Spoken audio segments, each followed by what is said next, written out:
A beautiful sunny day at OCC Stadium and a happy Father's Day to everyone tuning in. Hello everybody again. Welcome to OCC Stadium for today's Flames matchup against the Syracuse Saltcats. I'm Brandon Ross, joined in the booth by Morgan Chapman. Now, before we get started with anything, let's get to the Syracuse Saltcats starting lineup. Batting first, playing second base, Alex Ferlenda. Batting second in center is Chris Coates. Batting third and left, Sean Lawler. Batting cleanup, playing first base, Drew Patterson. Batting fifth, Christian Akari. He's manning third base. Batting sixth, the designated hitter, Taylor Fajardo. Batting seventh in right field is Chris Anderson. Batting eighth, playing short, is Mike Gorman. And batting ninth behind the plate is Dylan Nolan. And the starting pitcher on tonight's contest is going to be Gabe Golub. Now, what do we got on Gabe Golub? He's done pretty well so far this season. He had a couple rocky starts to begin, but he's getting back on track. He sure is. He's out of NYU, and he's just really been able to command the start of these ball games. Last time we saw him was against a Saltcats team that he gave up 5 runs in the first inning, but after that he was really dialed in on the mound and was able to control the ball game, and that's exactly why the Flames were able to pick up the victory last time. And now we're getting ready as Alex Ferlenda steps in to lead off this contest.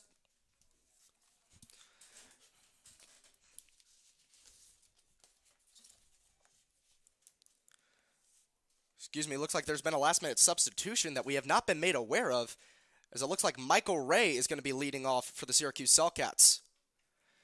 First pitch to Ray is going to be a called strike one. And again, I do apologize. We usually get the roster as well in advance, but it looks like, without warning, they have changed the leadoff hitter to Michael Ray, who is wearing number 6. Batting from the right side against the right-handed Gabe Golub, the 0-1.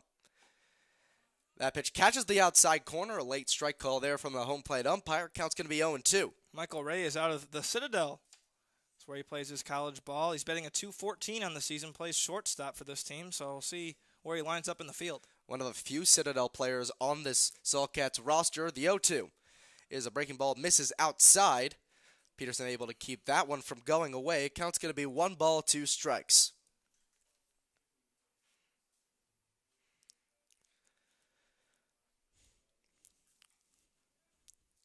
Michael Ray, as you said, out of the Citadel Military Academy there, as that pitch is going to be slow roller over to shortstop. It's going to be fielded at third, fires to first, but not in time.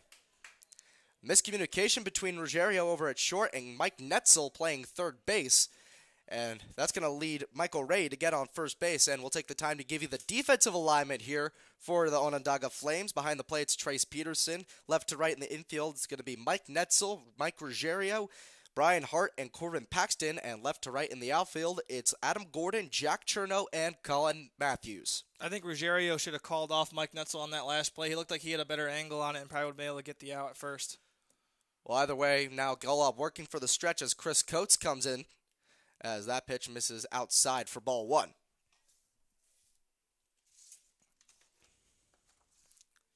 Coates out of St. Bonaventure University, right from around here in Syracuse, New York. As Ray takes a short lead off of first, shows bunt, and that pitch is going to miss, and pulling back on that one's going to be Coates. Count's going to be 2-0 now. Coates, a local product out of Syracuse, New York. Coates not off to a great start here. 1 for 18 in his first 18 at-bats. Batting average of 56. Certainly not a great start to the season for the outfielder. And Michael Ray is 0 for 2 on trying to steal bases, so Coates shows bunt, right back to Golub. He'll fire over to first for out number 1, but in the meantime, Michael Ray advances to second with 1 out.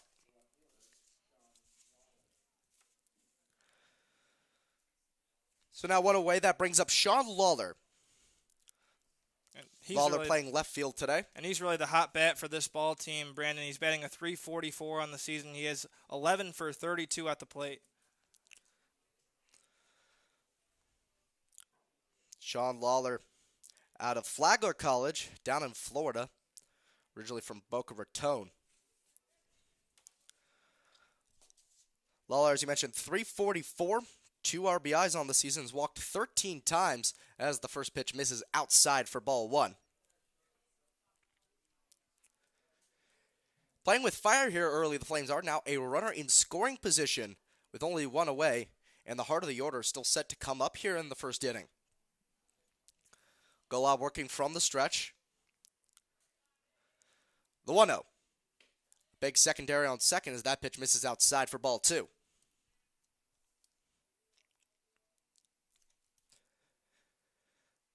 Golub, we've taking a serious approach on the mound, kind of a different person we see than off the field, because we know from plenty of experience he's quite the jokester. He's often involved in creating all the shenanigans you may see in post-game interviews. And the last one from the win against Cortland, he would remove the opposing player's sunglasses and put him on the interviewers, not the interviewees, as that pitch is going to find the zone for strike 1. Well, I tell you what, when we walked down there and saw Gabe in the dugout before the game, he was locked in, dialed in, so he definitely has a switch where he can turn it on and turn it off and be a different guy outside of baseball. For starting pitchers, that's usually how they operate. Earbuds in, fully locked in, complete focus, no distractions. Leading up to their start, they want nothing on their mind as the 2-1 pitch is cut on and missed, and the count's going to be evened up at 2 balls and 2 strikes. So Golub, he had earbuds in, not paying attention to anything else, and I was trying to talk to him, and Mike Ruggiero was pointing out to me, like, he's starting tonight, because I didn't know that. And Mike Ruggiero was like, you don't talk to him when he's starting. You don't talk to anybody when they're starting. They sort of lock in to their own zone. They want to be in their own head with nothing else a factor, as that pitch is going to miss low. Count's going to be full at 3 balls and 2 strikes. So now 3-2 count here with 1 away in the top of the first inning, a 0-0 ball game as the game just got started a few minutes ago. For some Father's Day pregame celebrations, we started a few minutes late, but we're still going to probably end right on schedule. The 3-2 pitch is cut on and fouled off the foot of Lawler.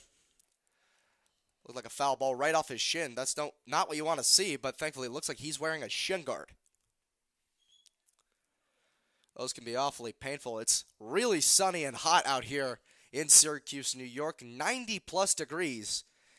And we were talking to the players beforehand. They were saying it must be nice in that press box where you have air conditioning. And we're like, have you been up to the press box? There is no air conditioning here. We just have to enjoy the action in a little heat box of our own. Golub, again, working from the stretch. Leading off second is Ray, the 3-2. It's going to be grounded up the middle for a base hit. Ray's going to come around to score. And just like that, the Saltcats are out to an early 1-0 lead. That ball just got past Gabe Golub. Wasn't able to get a glove on it, and neither was Brian Hart. That's why it reached the outfield. And just like that, the last time we saw Gabe Golub on the mound against the Saltcats, they take advantage of his early pitching.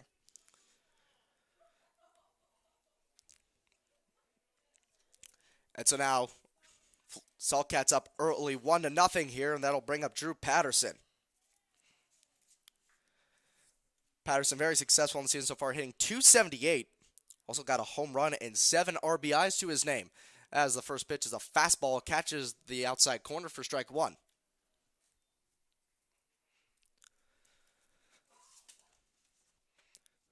Sean Lawler is 3 for 3 on stolen bases over there at first, so definitely want to keep an eye on him.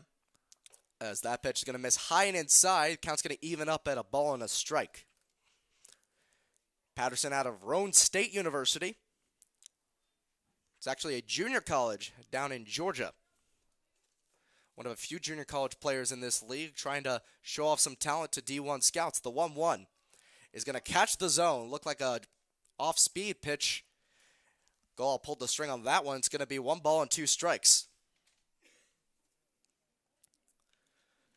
So 1 away, a 1-0 Saltcats lead. Sean Lawler leading off of first base.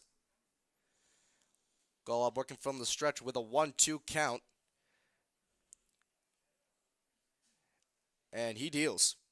Fastball is going to be popped up towards the first base side, but well foul out of play. Count's going to stay at 1-2. Could hear a pretty powerful thud from that one hitting the bleachers.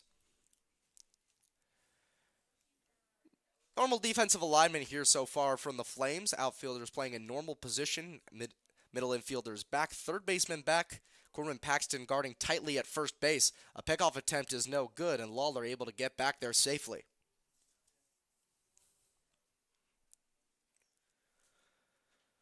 Still a 1-2 count here on Patterson. Christian Nakari warming up in the on-deck circle. And the 1-2 is cut on and fouled off the foot of Patterson. Count's going to stay at 1-2.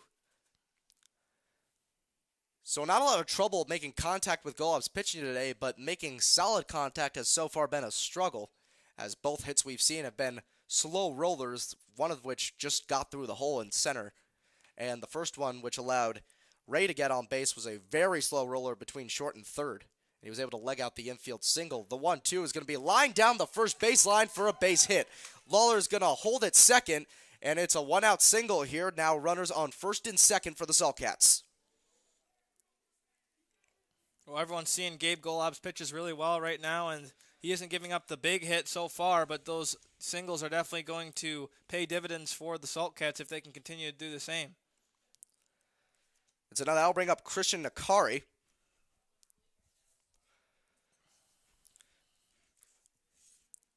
Nakari off to a decent start this season, hitting .258, driven in 3 runs so far this year. He has a runner in scoring position on second. The first pitch is a slow pitch right down the middle of the plate for strike 1. Plays his college ball at Nichols College, and he's been doing really well this season, as Brandon just mentioned. 8 for 31 at the plate. 2 runners on base behind Gabe Golub, who has given up 3 hits so far this inning, only 1 out. The pitch is going to be chopped on the ground towards third, throw over to second for 1, on to first, and the double play to retire the side. 5-4-3 gets the Flames out of the inning. Heading into the bottom of inning number 1, the Flames trail the Saltcats 1-0.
Bring it back in the bottom of inning number 1. Flames now down 1-0 after a 3-hit, 1-run inning from the Saltcats in the top of the first. Let's give you the Flames starting lineup. Jack Chernow is going to lead off playing center field.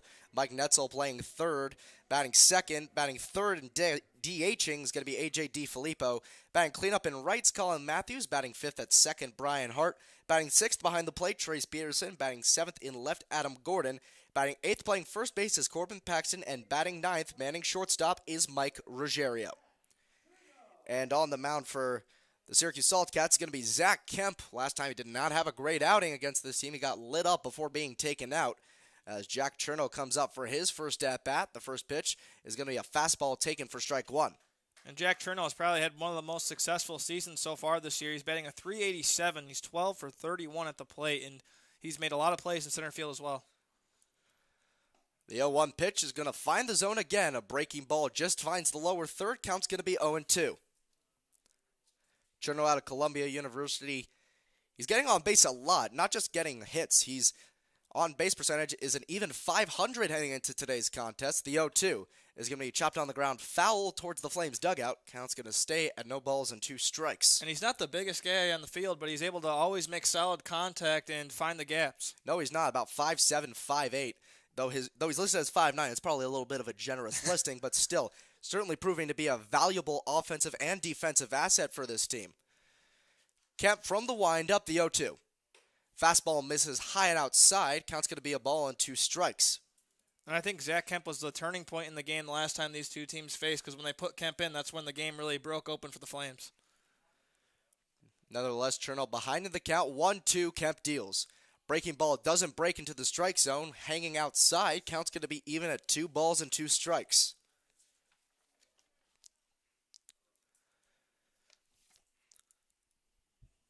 Kemp, a righty, working against the lefty Cherno, the 2-2. Fastball misses high, counts full at 3-2.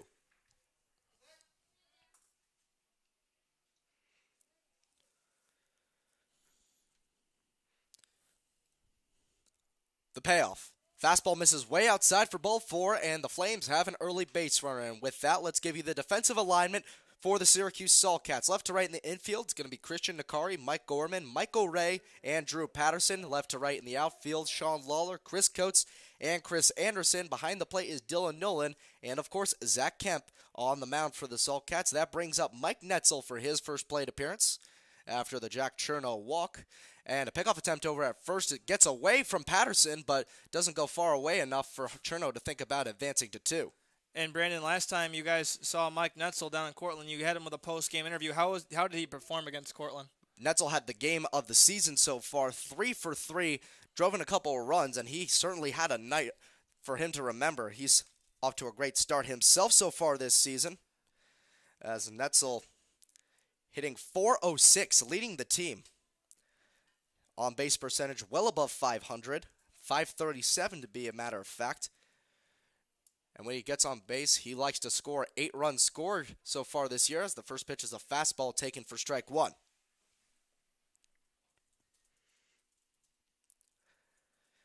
And that's something to worry about if he gets on base as well. 3 for 5 on stolen bases this year. Doesn't strike out a lot either, as Cherno thinks about going, as that pitch misses for ball 1. Count's going to be even at a ball and a strike. Well, basically everyone on this ball team, it could be sent to steal anytime. That's just the way that Mike Cordero coaches this club. Very aggressive with the base running. Cherno leaning towards second base. A pickoff attempt is tried, but he gets back with ease. Now, before getting a little dirty, though, a shortened lead over there at first base for Cherno. Kemp working from the windup. The 2-1, Cherno goes, throw down to second, is going to get there in time, and is the tag made? And it looks like it gets past the shortstop, and it's going to be a safe stolen base there for Jack Cherno. Yeah, this wasn't able to connect there with Mike Gorman in the glove. The ball rolled just past him, but was backed up by Michael Ray. That's a stolen base there for Jack Cherno, his second of the year. And now a runner in scoring position with no one away for the Flames, as that pitch was a called strike. The 2-2 is a breaking ball, just doesn't break into the inside corner. That one misses, counts now full at 3-2 to Mike Netzel.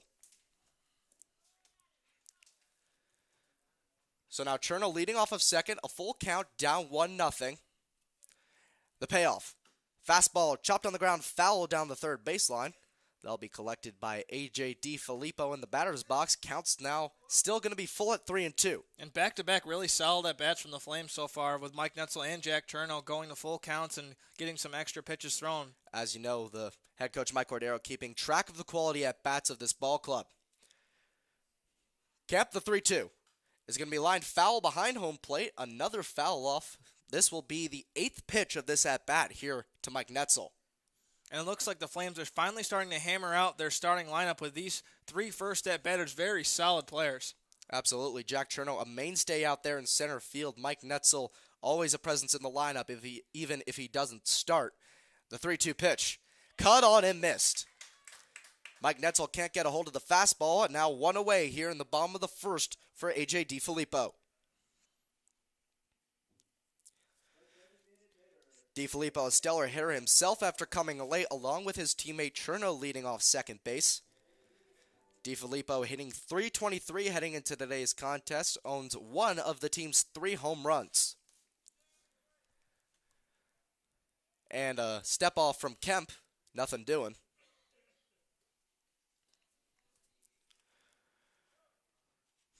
Mike Gorman's guarding tightly over there at second base, as is Michael Ray, playing very inside, close to the bag. The first pitch is going to be a ball in the dirt. Count's going to be 1-0 here to DiFilippo.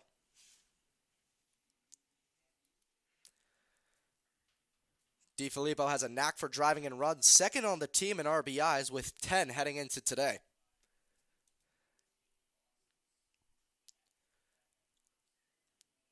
Kemp looks back twice. The 1-0 is a ball in the dirt again. Count's going to be 2 balls and no strikes.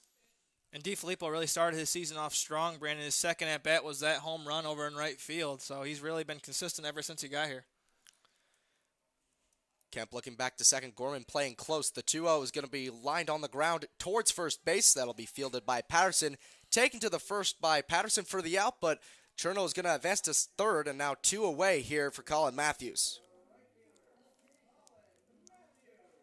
And Colin Matthews is really an interesting story. You have a little bit more on him, right? Colin Matthews, of course, a very stellar story. He actually gray-shirted this past season at Kent State. He's been a mainstay on this lineup now, doing great things offensively and defensively, hitting .240 in his first action in over a year and a half as the first pitch is fouled behind home plate.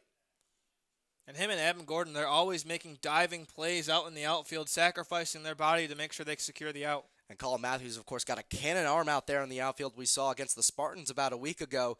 Gunned a guy out at third on a throw without a bounce from the outfield as that pitch is going to catch the inside corner. Now the count 0-2.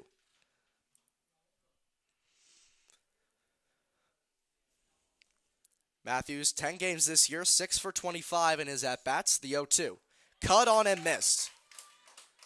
So Colin Matthews strikes out, leaving a runner stranded on third base. At the end of 1 inning of play, the Flames trail the Saltcats 1-0 here on Team Line.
Top of the second here at OCC Stadium. Flames trailing early 1-0 against the Saltcats as they were able to pile up 3 runs in that first inning. Saltcats up for the second time now. Leading them off is going to be Taylor Fajardo. Fajardo out of LSU Shreveport. Not hot offensively so far. He's got a home run to his name, but average-wise hitting .130 heading into today's contest.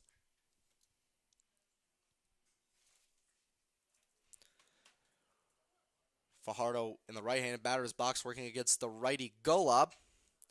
The first pitch to Fajardo is going to be lined down the right field line deep, but well foul. He's going to want to straight that one out as the count's going to be 0-1.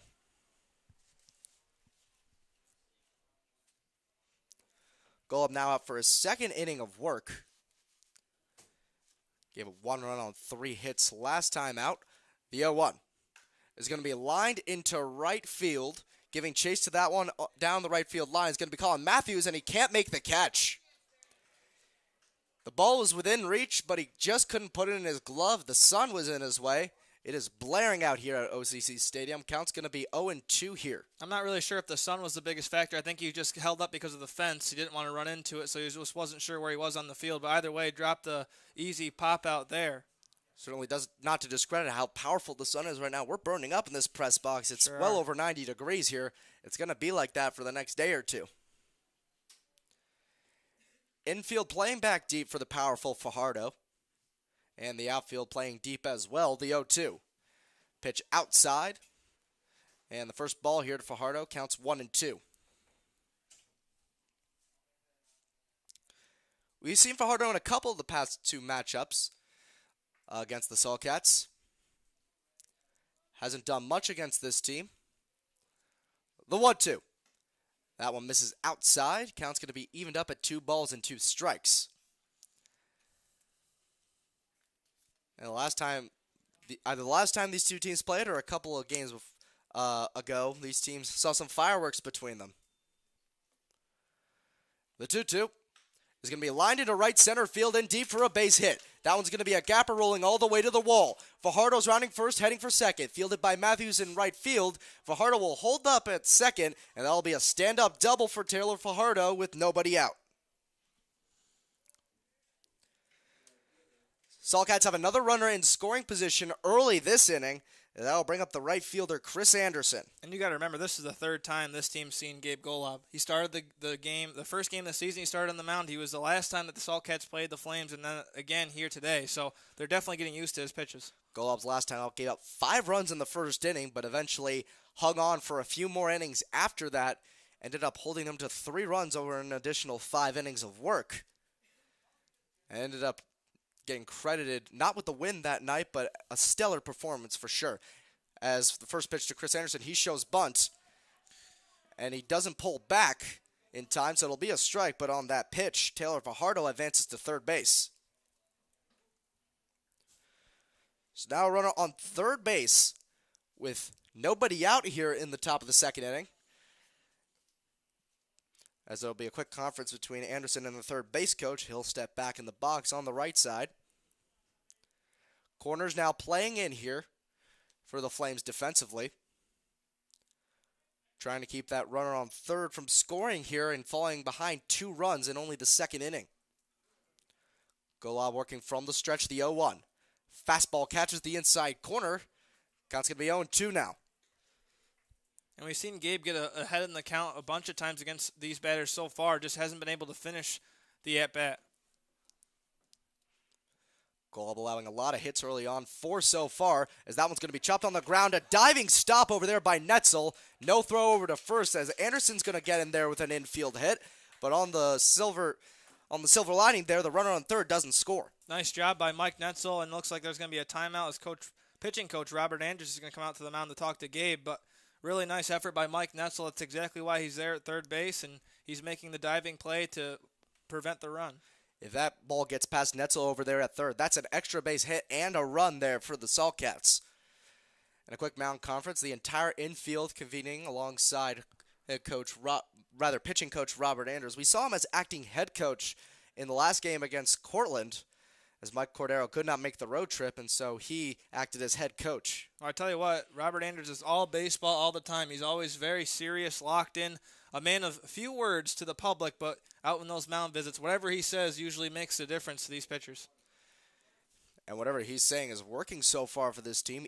Team ERA is stellar, among the best in the NYCBL so far this season. And that, coupled with some stellar offensive production from the Flames the last few games out, has made them a team tough to beat. But now the Saltcats out ahead early here, 1-0 in the top of the second. Runners on first and third, and nobody out for Mike Gorman. And a pickoff attempt over at first, nothing doing. Gorman out of Iona College. Previously played at Iona Prep, which is right down the street. Gorman hitting .250 so far this season, as another pickoff attempt is unsuccessful over at first base. And last time these two teams met, Gorman had the RBI single to lead off the ball game for him. And a third to first pickoff attempt over at first base, but again, Chris Anderson able to get back there safely. That's a move that pitchers very rarely dare to try because that's at high risk of committing a balk, but Golub able to do so without balking there, but unable to get Anderson diving back to first. And finally, the first pitch is going to be fouled back into the netting behind home plate. Count's going to be 0-1.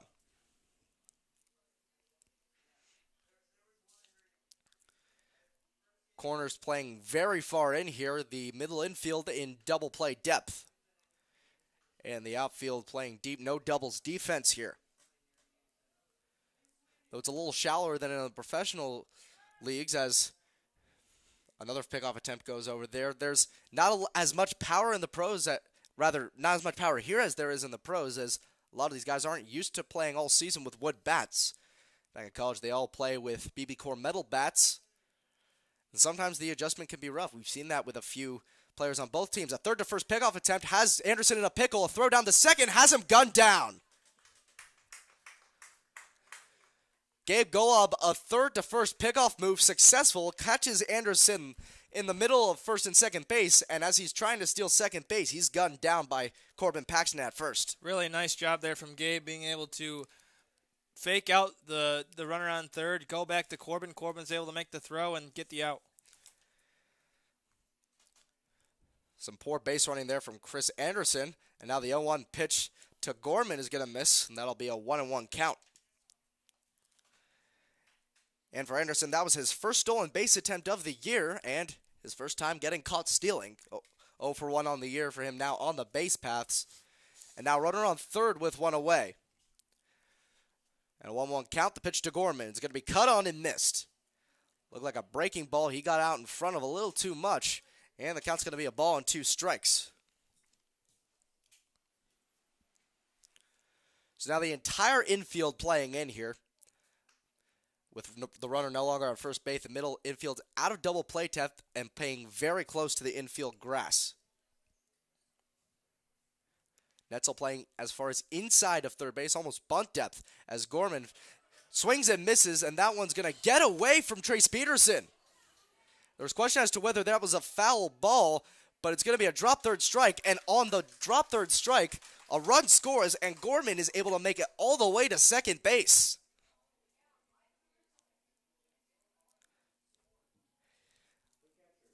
Trace Peterson's been very reliable behind the plate so far this season. A very unusual drop third strike for him that gets so far away that Gorman able to make it all the way to second. So now that's a strikeout, but no out recorded. As still one away and another runner in scoring position. It's now 2-0 Saltcats. Just a rough play there by Trace Peterson, unable to locate the ball in time, and Gabe Golub was trying to help him out, pointing to where the ball was, but just too little, too late. And so now Gorman leading off of second, and the first pitch to Dylan Nolan is going to be a called strike 1. Nolan out of Wells College, part of a Wells College battery tonight for the Syracuse Saltcats, as pitcher Zach Kemp, also an attendee of Wells College. As time is called here, Gorman's going to retreat to second, and Nolan's going to step out of the batter's box for a second. Play back in, and now Gorman with a big lead over at second base. Brian Hart playing him very close, retreats back to normal positioning. A pitch in the dirt, but Peterson able to block that one, keep it in front of them, and it's going to be 1-0.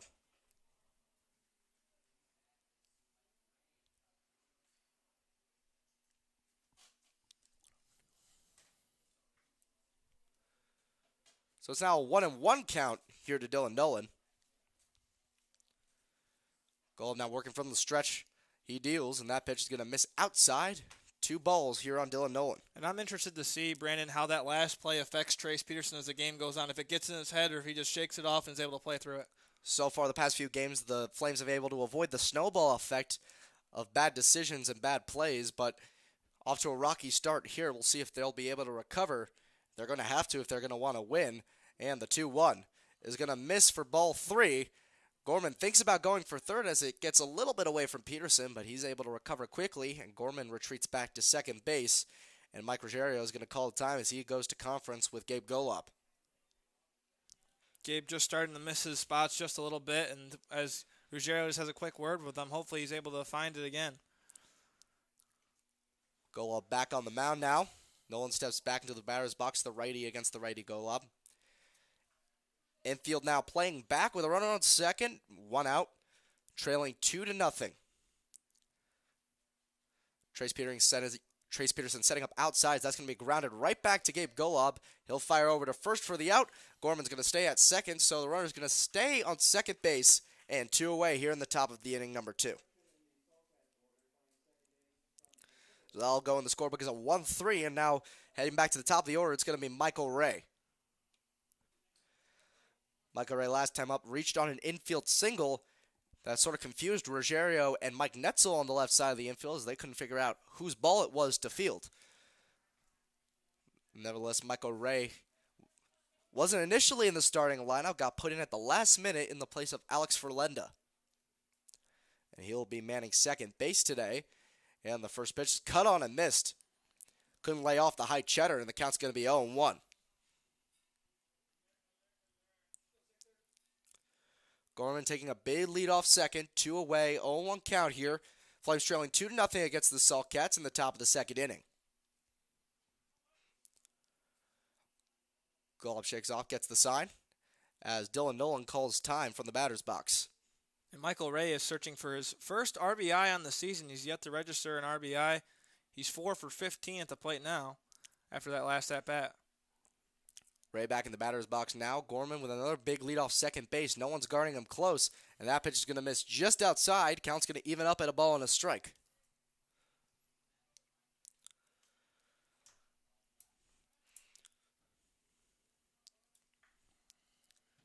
Michael Ray got the ball rolling last inning with his single. There were 3 hits in that first inning for the Salt Cats, eventually bringing around a run.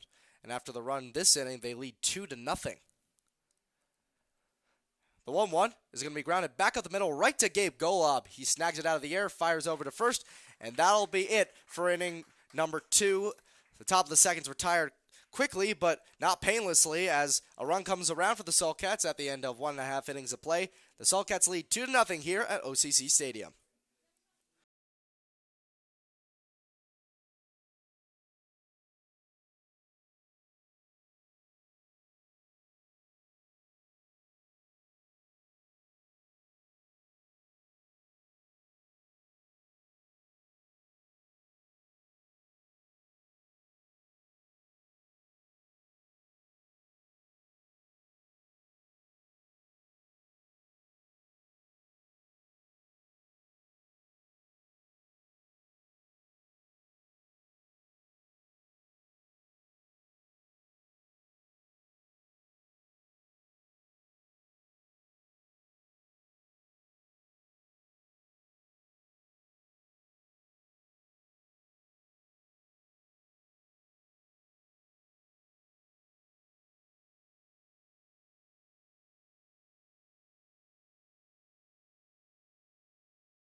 Bottom of inning number 2 here at OCC Stadium.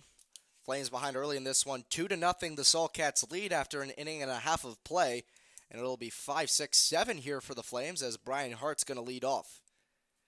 The first pitch from Zach Kemp's going to be a fastball, going to be lined up the middle for a base hit into left field. Just out of the reach of a diving Mike Gorman, and Brian Hart with the first hit of the day for the Flames. Second inning where the first base runner comes on the first batter, but that one a hit, the first hit of the afternoon for the team. and that'll bring up Trace Peterson. Peterson off to a decent start this season, 256 at the plate.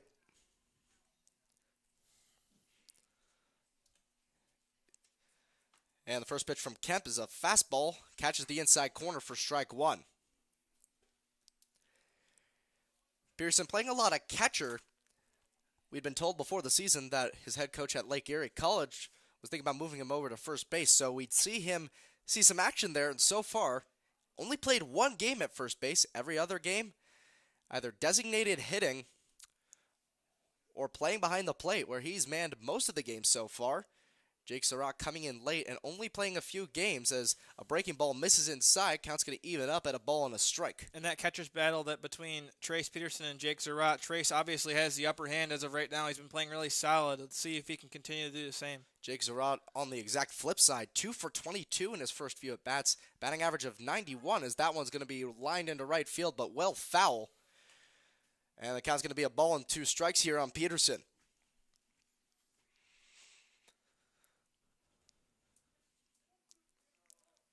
So Brian Hart on first base. Nobody out here in the bottom of the second inning. The Flames trailing 2-0. Rest of the infield playing back as Drew Patterson guards closely as that's going to be chopped up the middle. Could be 2. Over to second for 1. On to first and make that a 6-4-3 double play for the first 2 outs of the inning. And the Flames had a runner on early, but that goes away really quickly. Now 2 away here for Adam Gordon.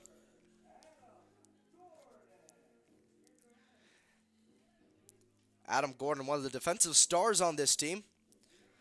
Also doing pretty well in the batter's box as well, hitting an even 300 heading into today's game. Also a threat to steals, perfect 2 for 2 stolen bases. As he'll step up on the left side of the plate against the righty Kemp. The first pitch is going to catch the bottom third of the strike zone.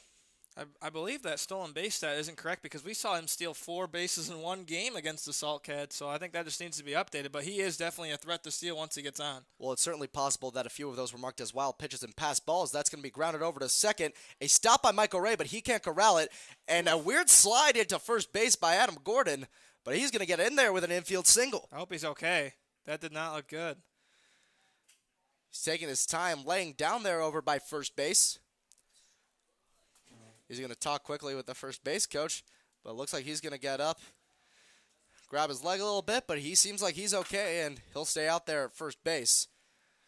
And head coach Mike Cordero is going to just make sure he's good, but man, that was Gordon an awkward wastes it tumble. It was really an awkward tumble. It looked like he was half between sliding and falling down, but his leg just gave out underneath him. I think he decided he was going to slide into first base. He just didn't decide whether he was going to go in head first or feet first. Oof. A very awkward move into first base there, but Gordon's on base with 2 away. An infield single, second hit of the inning for the Flames. That'll bring up Corbin Paxton. That just makes sense, Brandon. He's just such a tough guy. We see him make all the diving catches out there for the Flames, and he played a little bit of wide receiver in high school. He's just a hard-nosed guy out there at first. And the first pitch from Kemp to Paxton is going to find the strike zone. Count's going to be 0-1. Paxton, a weird case of a first baseman where he can hit decently, not great, but he can't hit for power at all. Only 1 extra base hit so far this season, as that's cut on and missed for strike 2. He did, though, have that 1 hit a few games ago, a deep liner that one hopped off the wall in left center, and as you know, that's deep territory. Probably close to 380 feet he hit that one. That would be out of the ballpark in most NYCBL stadiums. Paxton calls time as Kemp takes a lot of time to work in the stretch there. So it's Adam Gordon leading off of first base. 0-2 count here to Corbin Paxton with the Flames trailing 2-0 in the bottom of the second. The 0-2 is going to be a fastball missing outside. And the count's going to be a ball and 2 strikes now.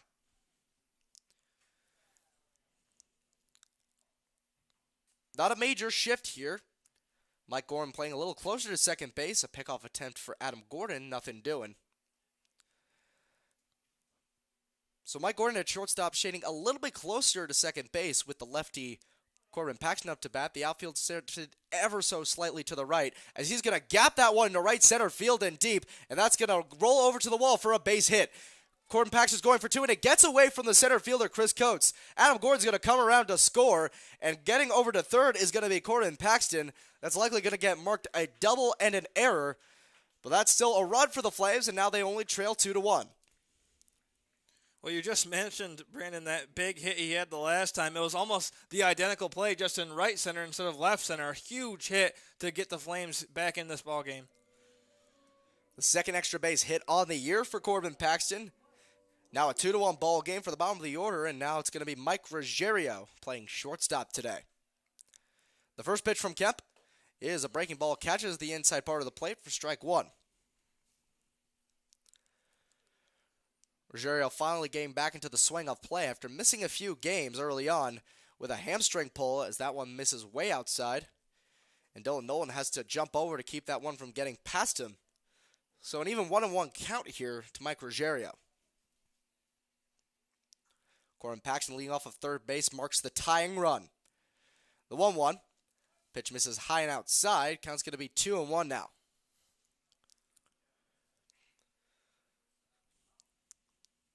Infield playing back here with two away. And Ruggiero ready, the 2-1. Cut on and missed. Pitch looked a little bit outside of the zone, but he gave chase, and it's going to be an even 2 balls and 2 strikes. Ruggiero, since coming back into full swing in 7 games, 267. As the 2-2 misses outside, it's now going to be a full count here with 2 away. And if Ruggiero gets on base, it's going to be the top of the order here for the Flames. Gordon fakes steal. The 3-2 is going to be lined into right field right at Chris Anderson, and he'll make the easy catch for out number 3. So another runner left in scoring position for the Flames, but they do get a run back here heading into the top of inning number 3. The Flames trail the Saltcats 2-1 here on Team Line.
Well, welcome back to the Onondaga Flames live stream here on Team Line. I'm Morgan Chapman alongside Brandon Ross to give you the third and fourth inning in this ball game. If you're just tuning in, the Flames are able to cut into the deficit. Now trail to the Saltcats 2-1 with Chris Coates coming up to bat here for the Saltcats. Gabe Golob continues his third inning on the mound. As Gabe gets the sign from Trace, winds up, here's the first pitch at the top of the third, and it's in there for a strike.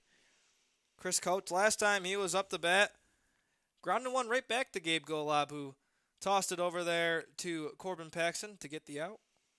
0 for 1 on the afternoon, obviously. Second pitch, finding the strike zone. Beautiful breaking ball, getting in there.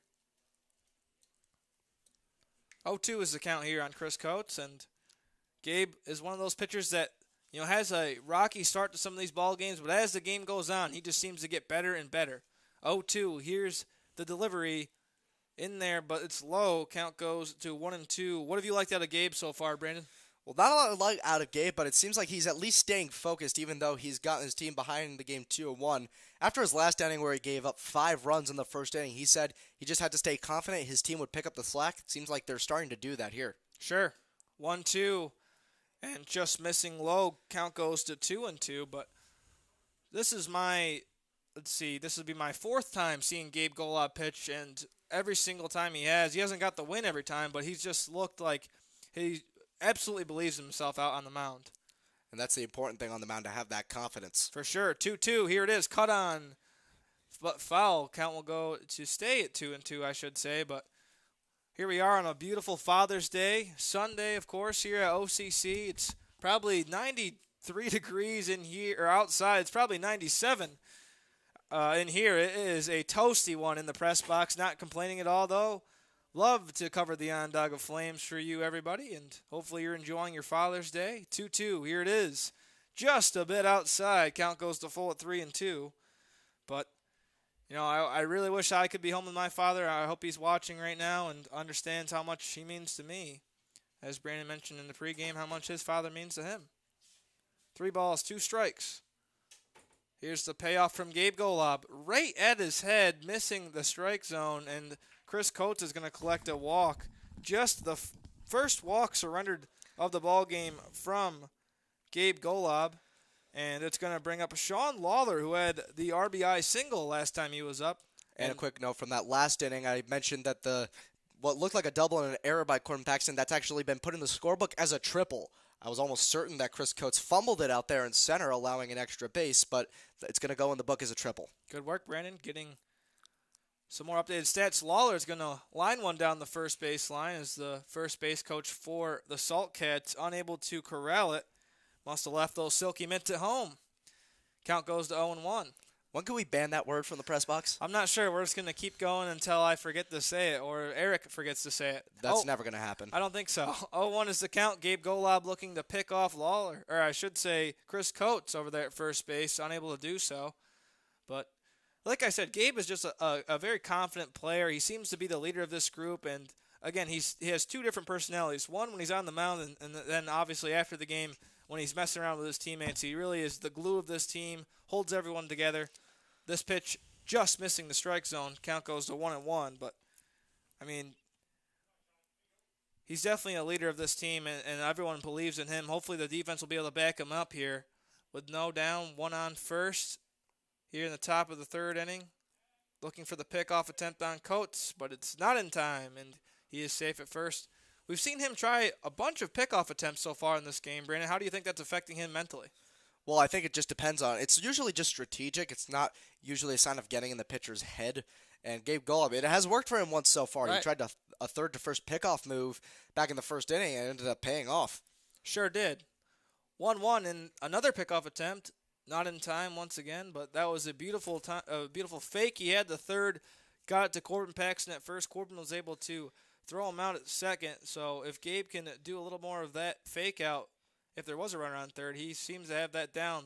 Lawler squares the bunt, pulls it back in time. Count goes to 2-1. Lawler has had probably the most successful season by far, and he continues his hot streak with the RBI single in this ball game. He's now 12 for 33 on the season after that last at-bat. The 2-1 as Peterson sets up just a little bit inside. This one is inside, and Lawler's going to take it for ball 3. So 3-1 is the count here on Shaw Lawler with no outs. Runner on first. Gabe continues to suffer out there in the sun. And I tell you what, any mental error you make in this ball game is just not going to go away, especially on a hot afternoon. Just seems like every mistake you make is just much larger than it is. 3-1 is the count. Here it is. And it's going to bounce in the turf. Lawler is going to reach on a walk. The back-to-back walks surrendered by Gabe Golub, and that's going to bring up Drew Patterson, who had a single in the first inning.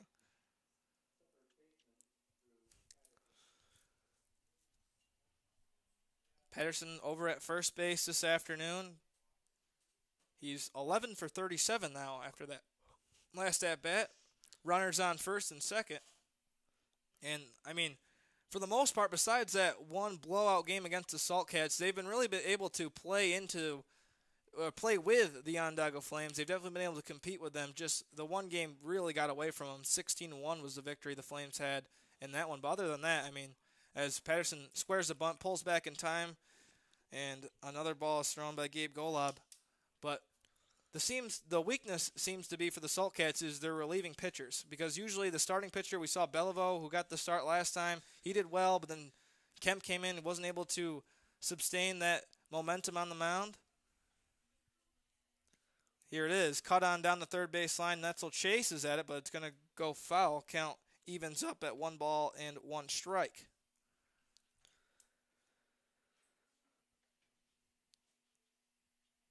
Looks like there's someone warming up in the Flames bullpen. We'll see if Eric Moon can get a read on that if he gets a chance over there doing the PA this afternoon. That's why you don't hear the beautiful pipes of Eric Moon.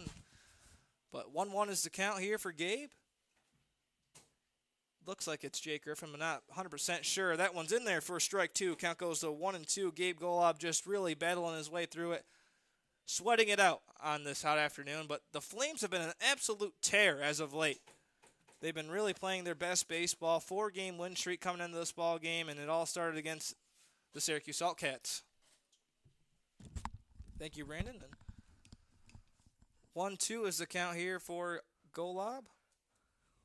That one's cut on and missed. A strikeout, the second strikeout victim on the afternoon for Gabe Golob. And Brandon, who do we have warming up in the bullpen? It's going to be Jake Griffin, one of the sidearmers on this team. He's had his fair share of ups and downs. He did give up a run or two in the game against Cortland, but he still had a decent outing overall. He's also your roommate, so don't show any bias on this broadcast. I sure won't.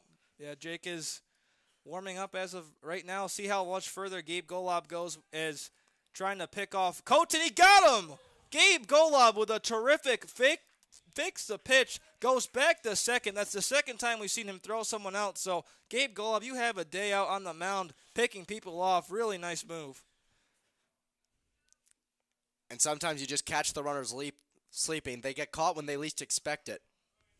Sure do. As Chris Coates gunned out at second by Golob as he fakes the Nakari and is able to get around in time. Here's the first pitch to Nakari just outside. Count goes to 1-0, but Gabe has some terrific pickoff moves.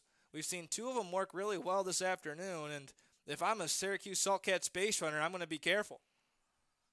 Goes over there at first to Sean Lawler. This pitch just missing the outside corner. Count goes to 2-0 now on Nakari, who's playing third base. Last time he was up, he grounded into the double play, a 5-4-3 to be exact. But again, I mean, Brandon, it just seems like Gabe just gets a little bit better each inning. He has rocky starts, but he's able to find his comfort zone as the game goes on. And that's what matters as you're a pitcher. If you can trust your team behind you, which it seems like Gabe Golob always does, you can really get into that rhythm and you can stay focused without worrying about the score too much. Here's the 2-0 in there for a strike. Count goes to 2-1 on Christian Nakari. But, yeah, I mean, it's just one of those things where you have to take a little bit to, get your rhythm on the pitches, see what Trace is going to call behind the plate, and right now he seems dialed in, making the plays, going to first, not in time, but another nice move there by Gabe Golob. I like his pickoff attempts and his pickoff moves because they're quick. It's really hard to read, and they're very quick. Here's the 2-1, just outside again. Count is going to go to 3-1 now. Just a story to emphasize how important it is to stay awake on the bases and avoid pickoffs. My high school this past season, they were down 1 run in the bottom of the 6th inning, their second to last chance. And we'll wait for this pitch from Gabe Golob, and this I'll continue. One cut on out to right field. Colin Matthews diving. It's going to get past him, though. Colin Matthews still trying to pick it up. Sean Lawler's going home. Sean Lawler is going to score a run. Nakari is going to hold up at third base. That's going to be... Is that going to be ruled an error, or is that going to be ruled a triple? He was diving on that. There's no way they ruled that an error. So it looks like an RBI triple for Christian Nakari, and the Saltcats continue their success at the plate.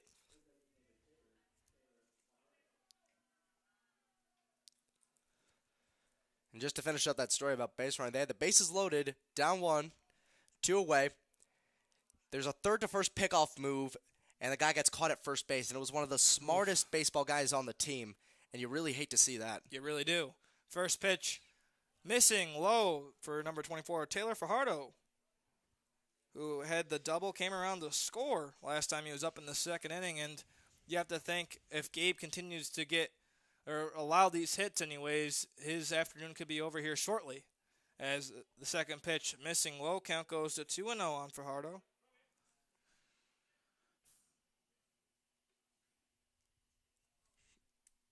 Fajardo not having the best season so far. He's 6 for 32 to be exact. Came into this one batting a 161. That pitch check swing either way. It in there for a strike. Count goes to 2-1 on Fajardo. The DH this afternoon for the Syracuse Saltcats. But he does have 6 RBIs on the season. So in position to get a 7th if he can get a base hit here. Cut on foul. Count evens up at 2-2.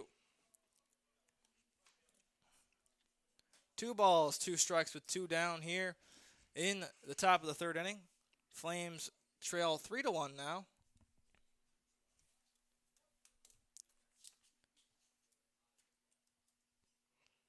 Here's a 2-2. Cut on, popped out. Looks like Colin Matthews should be able to make the easy out. Comes in on it, and he does. So that's going to be the end of the top of the third inning. We're going to step aside for a quick break, but we'll be right back here with the bottom of the third on Team Line.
Well, welcome back to the Onondaga Flames Team Line live stream. Leading off the bottom of the third inning, Jack Cherno. Cherno reached on a walk, but was caught stealing. Or he had a stolen base, excuse me. He had the stolen base, reached third. This one fouled off the end of his bat. But, I mean, Jack has been by far one of the most consistent batters on this team, Brandon. He's been very consistent. He got left on third in the first inning, something the Flames have done both innings so far in this game, leaving runners right at the edge of the gate. Second one chopped down to first base coach Dave Dennis, unable to bring it in, though. Count goes to 0-2 for Jack Cherno, but Cherno's another one of those quiet guys. We interviewed him, or Eric Moon interviewed him, but it doesn't matter if you're quiet or not. If you're able to swing the bat, make the plays in the field, that's all that really matters. 0-2, cut on, and missed. It's going to be a strikeout. Looks like Gunnar Groen is warming up as well out there in the bullpen for the Flames. So we'll see if Jake Griffin, Gunnar, one of those two could come in, or maybe Gunnar will come in before Jake. We'll see what happens. Mike Netzel's up either way. Had the strikeout last time he was up. This first pitch in there for strike one. But Netzel had a really solid at-bat, had a full count, and he was able to just miss that pitch. Second pitch in there for a strike, so count quickly behind 0-2 for Mike Netzel. And we mentioned Zach Kemp having struggles against this team last time, but today he's been very solid. This one cut on, foul back towards the screen, but he's only surrendered 3 hits in the ballgame so far, allowed 1 run, but I've really liked what he's done on the mound so far. 0-2 is the count here on Mike Netzel, playing third base this afternoon. Here it is, cut on back towards the screen once again. We'll do the 0-2 dance one more time. Oh, got a little piece of the post behind. I'll play it holding up the net and bounce right over to the Saltcats dugout. Here it is, 0-2. Cut on again back towards us, bouncing off one of the poles here, protecting the fans. But, Brandon mentioned that bad blood, I guess you could say, between the Saltcats and the Flames last time these two teams met, as coaches were getting ejected. All kinds of things were going on. This one, another foul ball. So Mike Netzel doing his best to stay alive here at this at-bat. But an 0-2 count with one down here in the bottom of the third. Flames need 2 runs to tie it, trailing 3-1. Here it is from Zach Kemp. Missing high for ball 1. Count goes to 1-2. The Flames have been mostly spared from the wrath of the umpires. They've been in 2 games where members of the opposing team have been ejected, but no one from the Flames ejected from a contest yet. Absolutely. That one just missing the strike zone. Count goes to 2-2. And that's just the one thing that I think Coach Mike Cordero prides himself on is character of these guys. He holds them to a certain amount of accountability, and they are able to do that for him as this one's going to miss low. Count goes to full. Mike Netzel battling himself into a full count here, Brandon. Definitely a quality at bat here. Coach Cordero probably loves to see that out of Netzel right now. Absolutely. 3-2 is the count. Here's the payoff from Kemp. Cut on down to the third baseman. That's Nakari over the first. In there in time. Patterson's going to corral it. So 2 down here in the bottom of the third, bringing up A.J. DiFilippo. DiFilippo grounded down the first baseline last time he was up. But, again, he's always a powerful threat to get on base. Clearly has shown the power as the season's going on so far.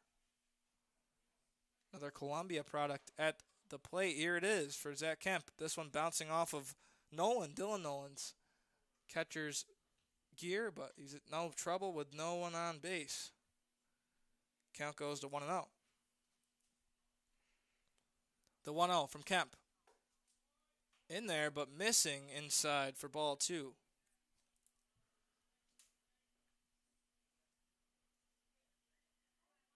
Two balls, no strikes, 2 outs here in the bottom of the third inning. Kemp with the windup, and here's the delivery. Cut on down the first base line, but foul out towards the trees. Got a nice piece of that one.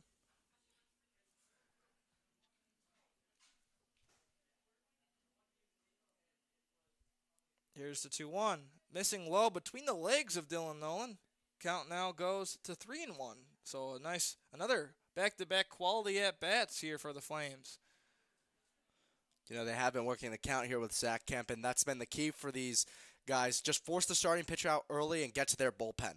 Here's the 3-1. Cut on out to right field. I'm not sure if he's going to be able to make a play. He won't, so it's just going to be a long strike for strike 2. Count goes to full. 3 balls, 2 strikes for A.J. DiFilippo. But no one warming up for the Saltcats in their bullpen, so Zach Kemp is safe as we speak here, but it makes sense. He's pitched a pretty good game so far. Hasn't made any big blunders. Here's the payoff. Missing outside for a walk. So just the second walk surrendered by Zach Kemp. Gets the Flames their first base runner here in the bottom of the third, bringing up Colin Matthews, the right fielder this evening. He was one of Zach Kemp's strikeout victims so far in the afternoon. A.J. DiFilippo with a decent lead over at first. First pitch for Colin Matthews in there for strike 1. Looks like Gunnar Groen still warming up there in the bullpen. Kemp trying to pick off DiFilippo, not in time. Safe over that first. Count remains 0-1 on Colin Matthews. Gunnar Groen mainly a starting pitcher, but you could see him come in for a long relief in the next couple innings or so. That would likely push back his next start, however. Sure, 0-1. Inside, missing for ball 1. Count goes to 1-1 here on Colin Matthews. We saw Colin making some effort plays out in the field so far, and he has that cannon Brandon mentioned earlier in the broadcast. He can basically throw the ball wherever he wants on the field. This one cut on over to the shortstop. Could be an easy play at first, and it is to Patterson in time, and that's going to be the third out of the inning. So Flames are going to strand 1. The game remains 3-1 here going into the top of the fourth. We'll be right back here on Team Line.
All right, welcome back to the Onondaga Flames Team Line live stream. I'm Morgan Chapman alongside Brandon Ross to get you the top of the fourth inning. Leading off is going to be Christian Anderson, playing right field this afternoon, has the single, but he was picked off by Gabe Golob in between first and second base last time he was on.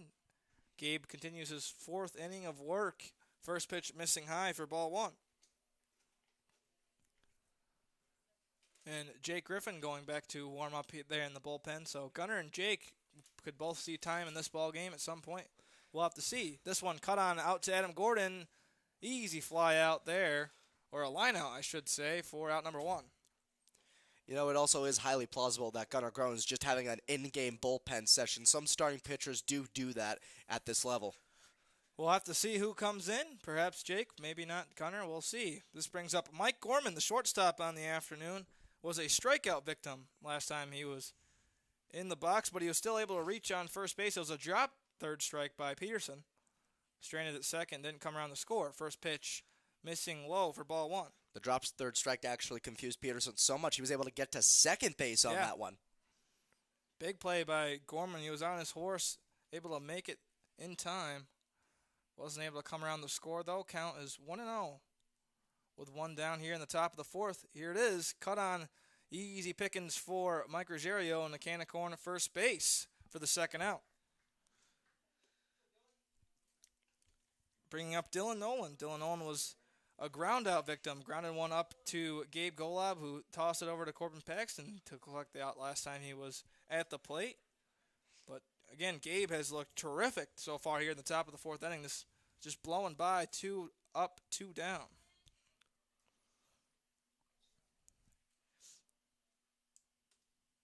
First pitch against Nolan. Here it is. Inside for strike one.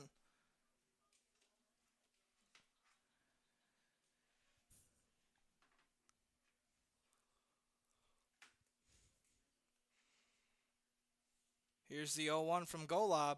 Cut on down the third base line, but it's going to go foul. Mike Netzel gives it chase. Count quickly is 0-2, but man, Gabe Golob has been strong here, Brandon, in the top of the fourth inning. Gabe Golob just running through this lineup. It's as if he's hit another gear after getting through those first 2 innings. Sure looks like that, as 2 up, 2 down. 0-2 count here on Dylan Nolan. See if he can get him to reach at something outside. But Peterson's not going to set up outside. This one's just missing high. Nolan's not going to give it chase. Count goes to 1-2. Middle infield's back, and the outfield looks to be in normal position right now. Dylan Nolan, not the biggest threat to hit a deep ball, but just trying to get on base. Missing outside for ball 2. Count evens up at 2 balls and 2 strikes on Dylan Nolan.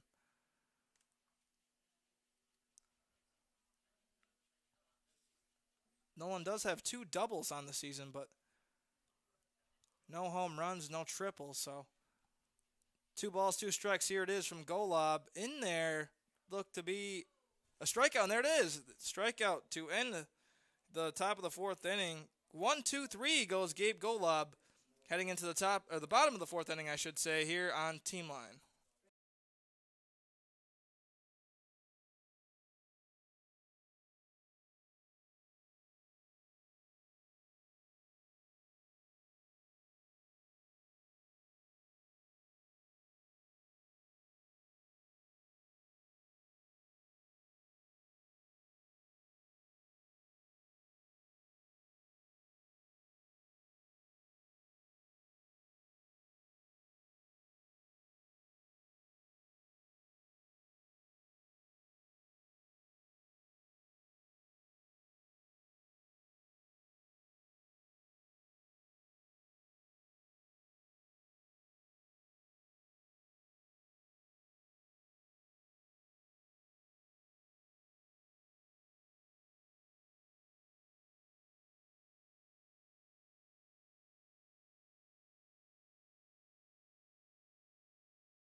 Welcome back to the Onondaga Flames Team Line live stream. I'm Morgan Chapman alongside Brandon Ross to give you the bottom of the fourth inning here.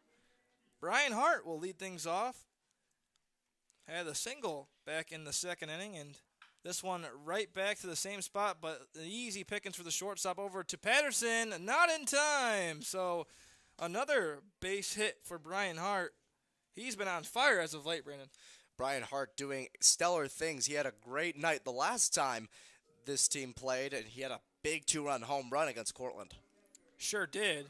Bringing up Trace Peterson, grounded into the double play last time. Not the ideal situation. Looks like head coach Mike Cordero is giving some signs to Brian Hart and Trace Peterson. Perhaps the hit and run's on. Flames still trying to chip into this lead. That's a possibility, but there are always decoy signs. Sure are. As Kemp tries to pick off Hart at first, not in time. And I would definitely say there's more decoy signs than actual signs from the coaching staff of any baseball team. Brian Hart gets in between.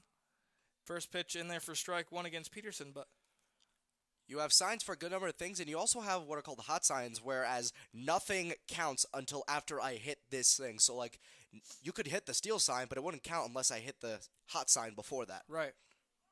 So, Brian Hart getting a decent lead off there, checking. No one checks him there, but he's back at first. Count goes to 1-1 for Trace Peterson, who's just really been a little bit inconsistent at the plate, but he's really been solid behind the plate.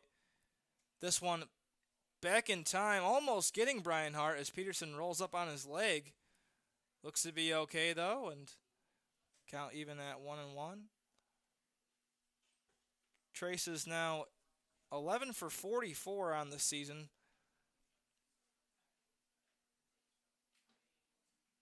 Out of Lake Erie College, 1-1 is the count. Here's the delivery. It's in there for a strike. Count goes to 1-2 on Trace Peterson. 1 ball, 2 strikes with Brian Hart on first base for the Flames.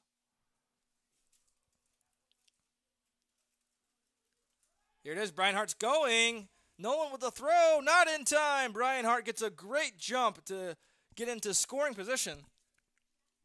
On the 2-2 now for Trace Peterson. Really beautiful jump there by Brian Hart, reading it perfectly.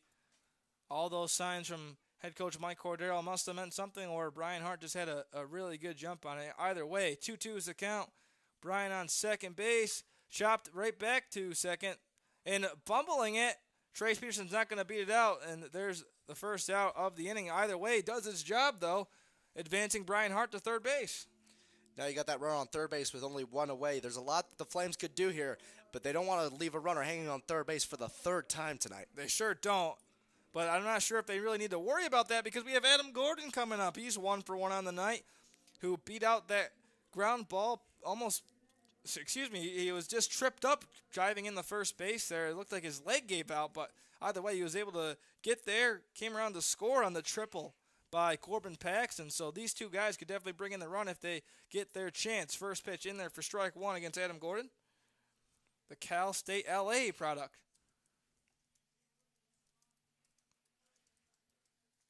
Going to be a teammate of Keon Taylor in the fall. Here's the 0-1.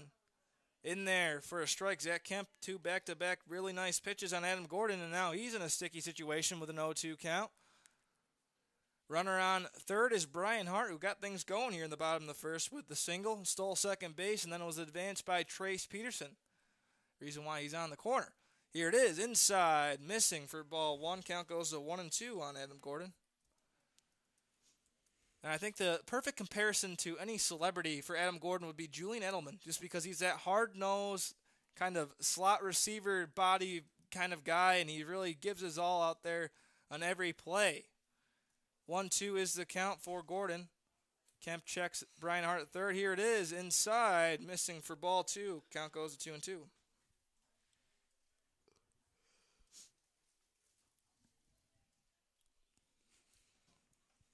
2 balls, 2 strikes. Brian Hart on third. There's 1 down here in the bottom of the fourth inning. Flames trail 3-1.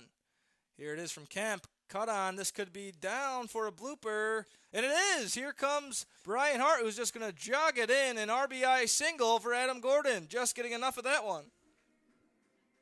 And There it is. The new song being played for our Onondaga Flames. Brandon, what do you think of that decision? You know, pitching coach Robert Andrews came up before the game and said, now, after every run scored, we want the tomahawk chant. Well, it just makes sense. Playing here in Onondaga, on Onondaga Hill at Onondaga Community College, we're the Onondaga Flames, just kind of putting it all together here. But the Flames chipping back into this deficit, 3-2 is the lead for the Salt Cats with Adam Gordon on first, one down, and bringing up Corbin Paxton, who had the RBI triple last time he was in the batter's box. Boy, did he get a hold of that one, Brandon. He certainly got a hold of that one. That was a deep shot into the gap. Deep shot into the gap. That's just like his other RBI in the season. Either way, first pitch missing outside for ball one on Corbin Paxton. Corbin is another guy who's just a little bit quiet, but I mean, you get him a baseball bat and a glove, and he's just a heck of a player for the Flames. 1-0. Here it is. Adam Gordon's going to second. Sliding. Caught stealing. Throws in time. Beautiful throw from Dylan Nolan. Nice connection with Mike Gorman, and now there are two down here in the bottom of the fourth. That's the first time Adam Gordon's been caught stealing this season. Sure is. Usually, it looks like he's hobbling just a little bit. I wonder if his leg is still bothering him. Either way, caught stealing now. Corbin Paxton's representing the tying run of this ball game. Cut on and missed. Count evens up at 1-1.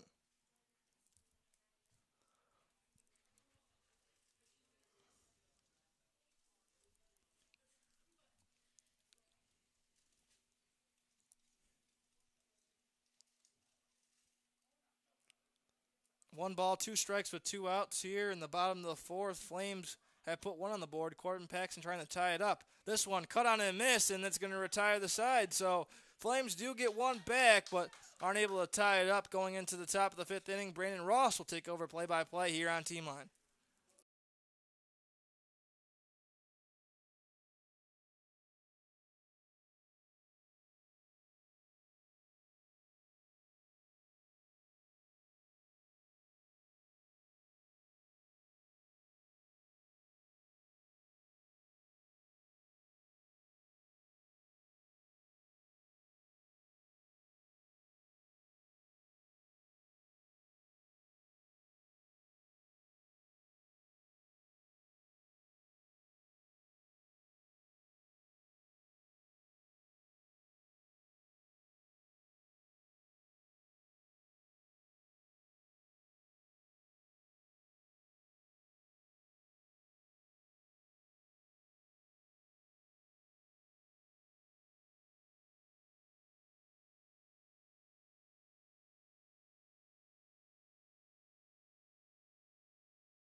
Now back in the top of the fifth inning here at OCC Stadium, Flames still trailing 3-2 here against the Salt Cats.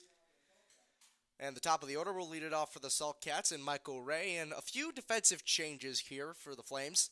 Gabe Golub still on the mound, but catching for him, completing the battery, it's going to be Jake Zarat. At third base, it's now Jarek Grosguth. And the first pitch to Ray is going to miss inside. So Grosguth goes in at third. Mike Netzel moves over to right field. And Trace Peterson and Colin Matthews are both done for the day. So Gabe Golub working from the windup. The 1-0. That one just catches the bottom third of the strike zone. It's going to be even at 1-1. Golub out for his fifth inning of work. So far, 3 runs on 6 hits. But since the first 2 innings of work, he's just been stellar trying to get those outs as that pitch misses for ball 2. And the biggest thing with Jake Zarat coming in to catch, Brandon, is the pass balls. We've seen him struggle with that as time's gone on, but see if he can recover tonight and have a nice game. And Jake Griffin is also still warming up in the bullpen for the Flames. Michael Ray very much up in the box as that one misses outside for ball 3.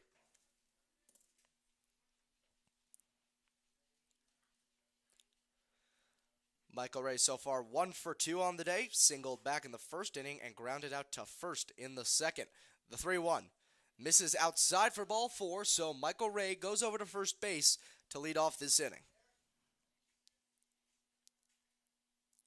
And now with Ray on first, that brings up Chris Coates for his third plate appearance of the night. Coates 0 for 1, grounded out to third and also walked back in the third inning before getting picked off at second base. And that's the third walk surrendered by Gabe Golob in this ball game, Brandon. The first pitch is going to miss outside. Fastball just gets away from Golob. Count's going to be 1-0.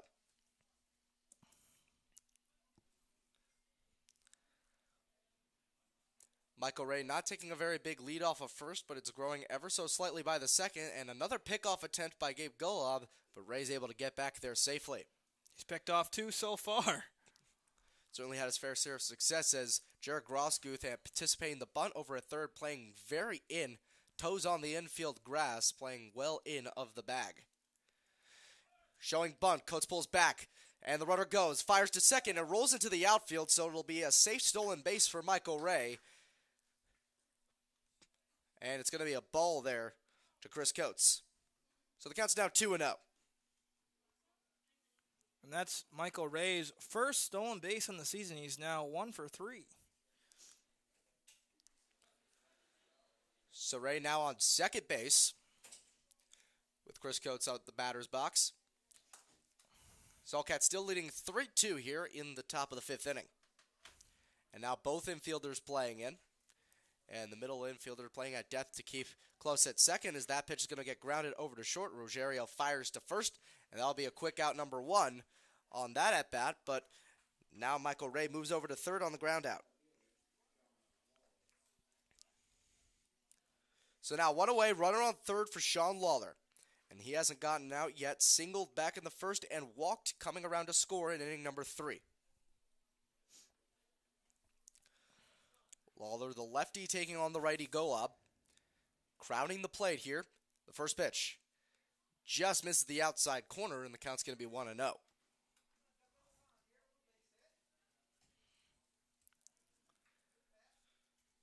Paxton playing deep over at first base, but Grosguth very tight over at the third baseline as that pitch is grounded foul down the first baseline. Count's going to be evened up at a ball and a strike.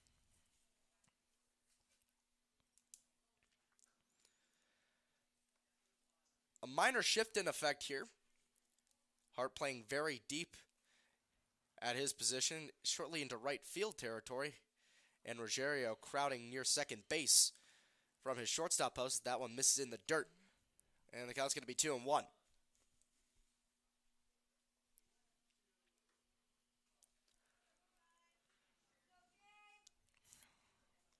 Michael Ray taking a small lead off of third base.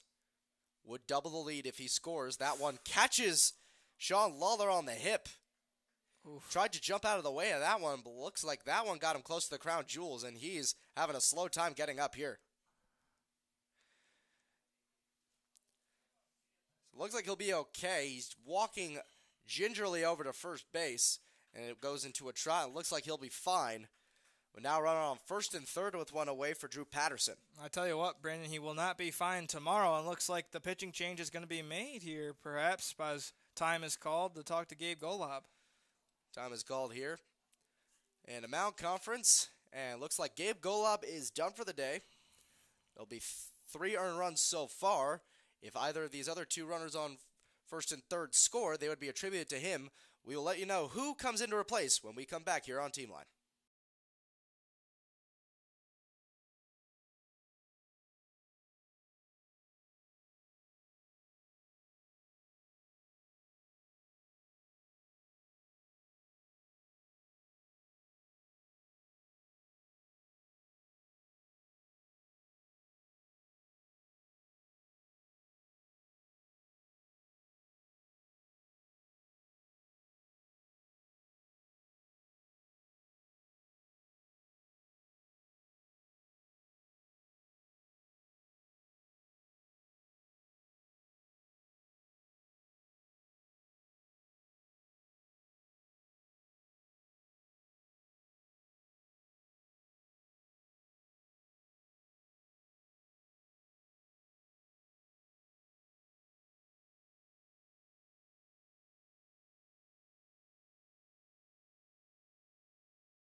So it's now Jake Griffin on the mound for the Flames. As Gabe Golub's line scores right now is 4 1/3 innings. He can't get the win, but he can get the loss. Gave up 6 hits, 3 walks, and 3 strikeouts. 3 earned runs so far, but if either of the runners on base come around, those runs would be attributed to him. As Drew Patterson steps up to the plate. And the first pitch from Griffin as the runner goes to second, and a fake throw, as Lawler will take second without a throw on defensive indifference. And the count's going to be 0-1 as that pitch found the zone. So runners on second and third with 1 away here in the top of the 5th inning. And now the entire infield playing in. Any ground ball will likely be thrown home. Griffin deals the 0-1. It's going to be grounded between short and third for a base hit. 1 run comes around to score. Lawler's going to hold up at third. But that's another run here for the Saltcats, and it's now a 4-2 ball game.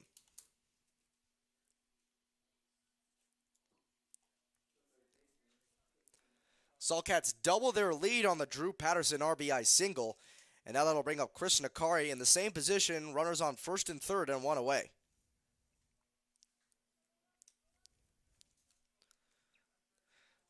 That was Patterson's second hit of the ball game. Nakari up to bat now, and runner goes. A fake throw down to second again. Same strategy deployed by the Saltcats as Patterson gets in without a throw.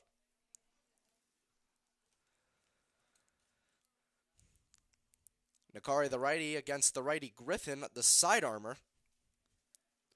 Nakari 1 for 2 on the night, a triple back in the 3rd inning. As that fastball misses outside, the count's going to be 2-0.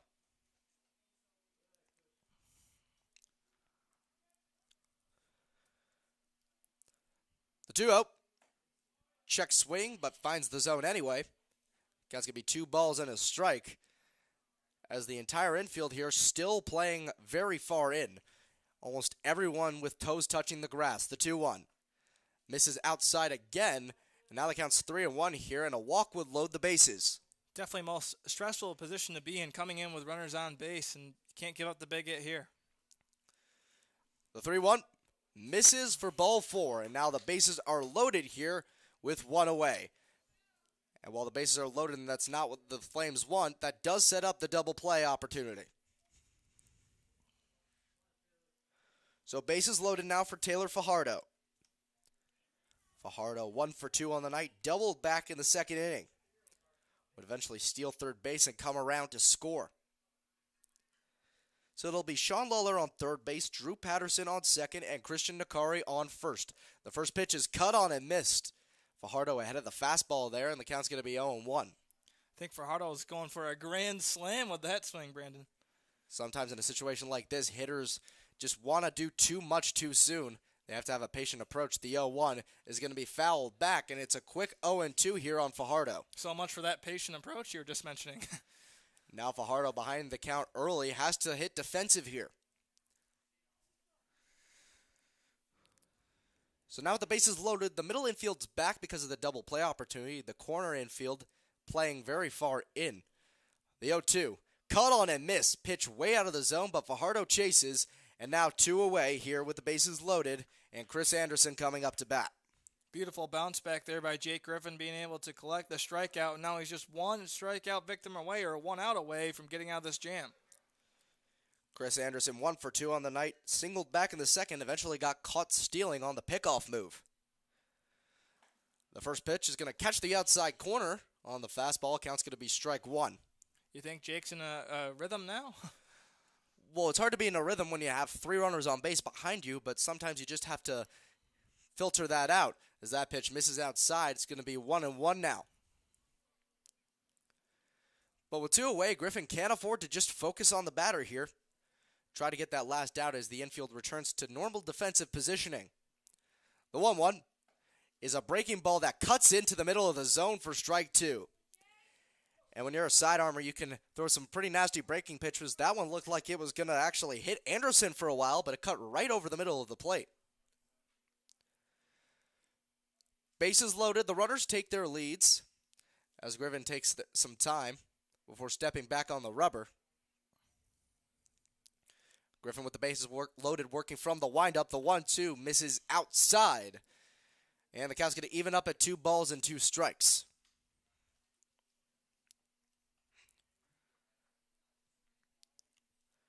Anderson up to bat. Lawler off third. Patterson off second. Nakari off first. That's cut on and missed.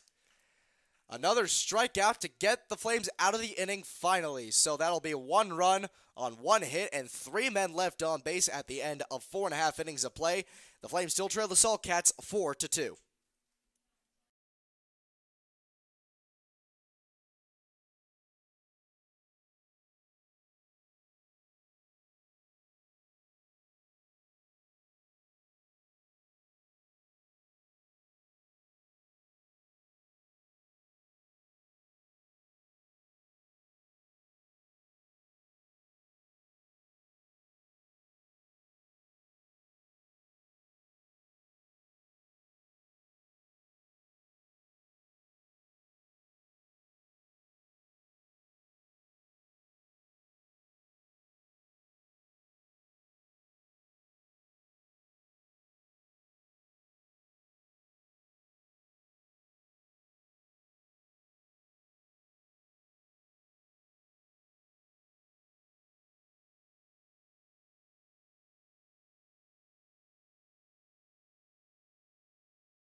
Back in the bottom of inning number 5 here at OCC Stadium, the Saltcats put up a run in the top half and now lead the Flames 4-2. Mike Ruggiero leading off here for the Flames in the bottom of inning number 5. And the first pitch is going to be a fastball catching the outside corner for strike 1. Ruggiero 0 for 1 on the night. Flew out to right his first at-bat. The 0-1's going to be lined foul down the right field line, over towards the trees outside the stadium, and the count's going to be 0-2 now. Ruggiero quickly behind the count early on here, and Kemp quick pitching. The 0-2 is cut on and missed. Kemp pulled the string on the changeup there, and Ruggiero gets caught out in front for the first out. That's the 5th strikeout on the night for Zach Kemp, and now Zach Cherno representing the top of the order here. Cherno 0 for 1 on the night, struck out his last time up, walked back in the first inning. The lefty Cherno going against the righty Kemp. The first pitch is cut on and missed. Cherno couldn't get a hold of that one, and the count's going to be no balls and a strike. Saltcats somewhat anticipating a possible bunt here, as Nakari is playing very far in at third base, as that one finds the outside corner for strike 2, and Nakari will return to regular defensive positioning, as with 2 strikes, the bunt from Jack Cherno is unlikely. The 0-2 is going to be popped up right behind home plate. Christian Nakari chasing in for that one. He'll make the catch after ranging a long way from third base for the first out. For out number 2 now. Beautiful effort by Christian Nakari, and it's just Flames are really swinging for the fence right now instead of just trying to get the base hit. So see if they can change their approach with Mike Netzel. And Netzel coming in 0 for 2 on the afternoon. The first pitch is going to catch the outside corner for strike 1. And Zach Kemp is really heating up on the mound. Certainly is. Only 5 hits through the first 2 innings. Getting in a groove here after getting up 2 runs so far, as that one's lined up the middle for a base hit. So with 2 outs in the inning, Mike Netzel gives them a 2-out base runner. Just missed Zach Kemp's ankle. Just got out of the way in time. That would really sting. And now A.J. DiFilippo up to bat. The lefty 0 for 1 on the night. Last time up, walked, and eventually got stranded after Cullen Matthews behind him grounded out to shortstop.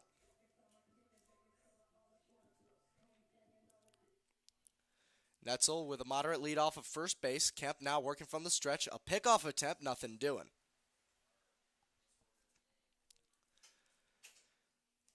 And on deck will be a pinch hitter, as it would be Jarek Groskuth, who came in defensively in the last half inning, as that pitch misses outside for ball 1.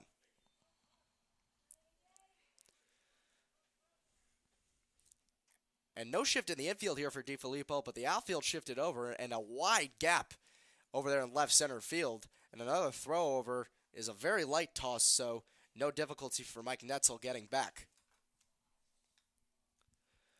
So runner on first, 2 away in the bottom of the 5th inning. And that pitch catches the inside corner for strike 1. Saltcats leading the Flames 4-2 here. And Netzel taking a bigger lead off of first base now. As DiFilippo in a rhythm and the 1-1 count. The pitch. Cut on and missed. Couldn't get a hold of that fastball on the outside corner. Counts now 1-2 with 2 away.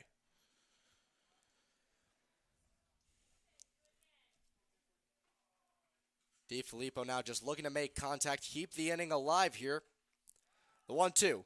And the runner goes. Netzel's going to slide in ahead of the tag, and he'll get in there safely with a stolen base.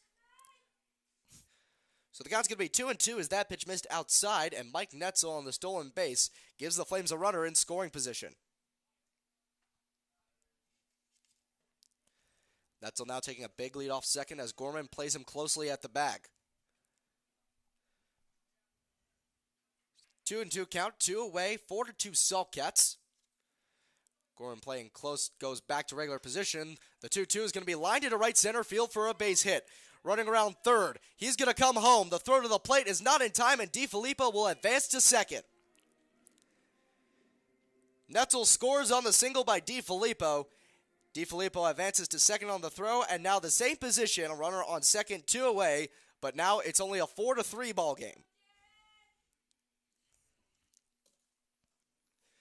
A.J. DiFilippo more and more clutch as the season goes on. That's his 11th RBI of the season. And now Jarek Grosguth coming in for his first at-bat. He calls time real quick before the first pitch. And it's just like DiFilippo knows how crucial that at-bat was. Takes a second to realize it and then just hesitates and gets a nice hit there. First pitch to Grosguth is a ball low, and the count's going to be 1-0.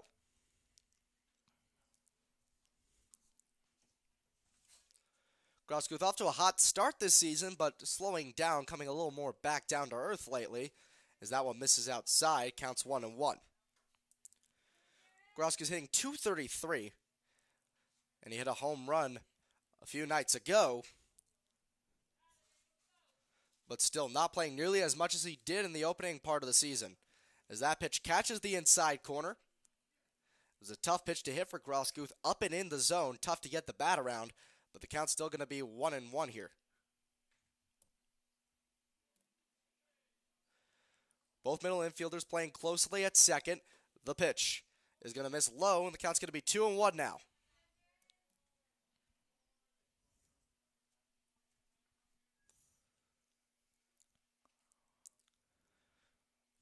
DiFilippo with a very small lead off of second base. The pitch is cut on and foul behind home plate. Counts 2-2.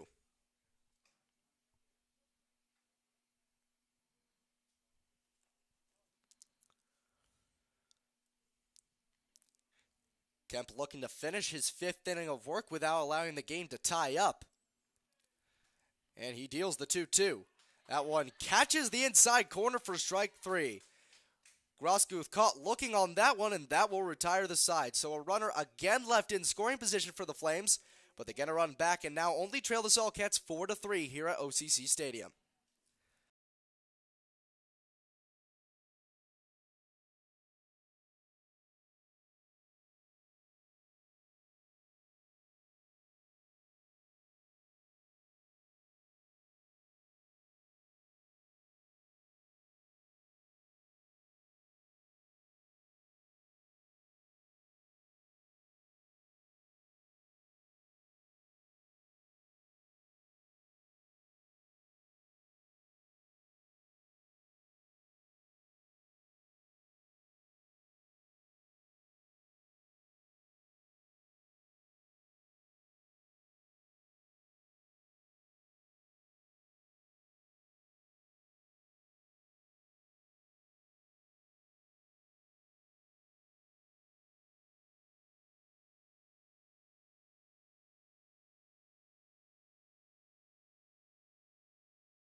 Top of the 6th inning between the Flames and the Saltcats. Still a 4-3 Saltcats lead after the Flames able to put up a run in the bottom half of last inning. And Jake Griffin will stay out for another inning of work, and he'll face Mike Gorman first. Gorman deals the first pitch, and that's going to catch the outside corner, actually miss a little bit outside. That one's been called a strike all night, but the umpire not willing to pull the trigger on that one, so the count's 1-0. The 1-0, that one a little more outside, a very clear ball, and the count's going to be 2 balls and no strikes. Gorman 0 for 2 on the night, as the 2-0 pitch finds the inside corner for strike 1. Jake Griffin operating very quickly on the mound.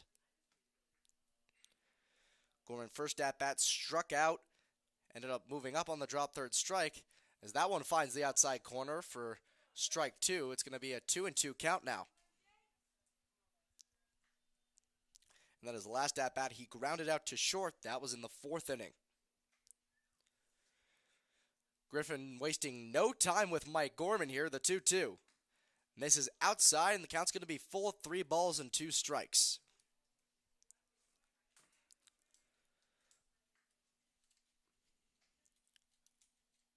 Griffin struck out the 2 batters he faced last inning, and that one's going to be fouled back. Those 2 strikeouts coming after walking the first batter to load up the bases. So now a 3-2 count here, nobody out. Top of the 6th inning, Saltcats batting with a 4-3 lead. Griffin now taking some time. The 3-2 misses behind Mike Gorman. And Gorman doesn't get hit, but nevertheless, he walks over to first base for the first base runner of this inning. And as Dylan Nolan gets ready to come up for his 3rd at-bat, let's go around the league for the NYCBL scoreboard. 2 games already finished as Genesee defeated Olean 7-5, and the Cortland Crush took down the Sherrill Silversmiths 8-6. And Griffin now working from the stretch, deals the first pitch, and it's bunted foul by Dylan Nolan behind home plate. Count's going to be 0-1. And a few other games in action right now. The Hornell Dodgers have a 3-1 lead over the Rochester Ridgemen in the top of the 5th.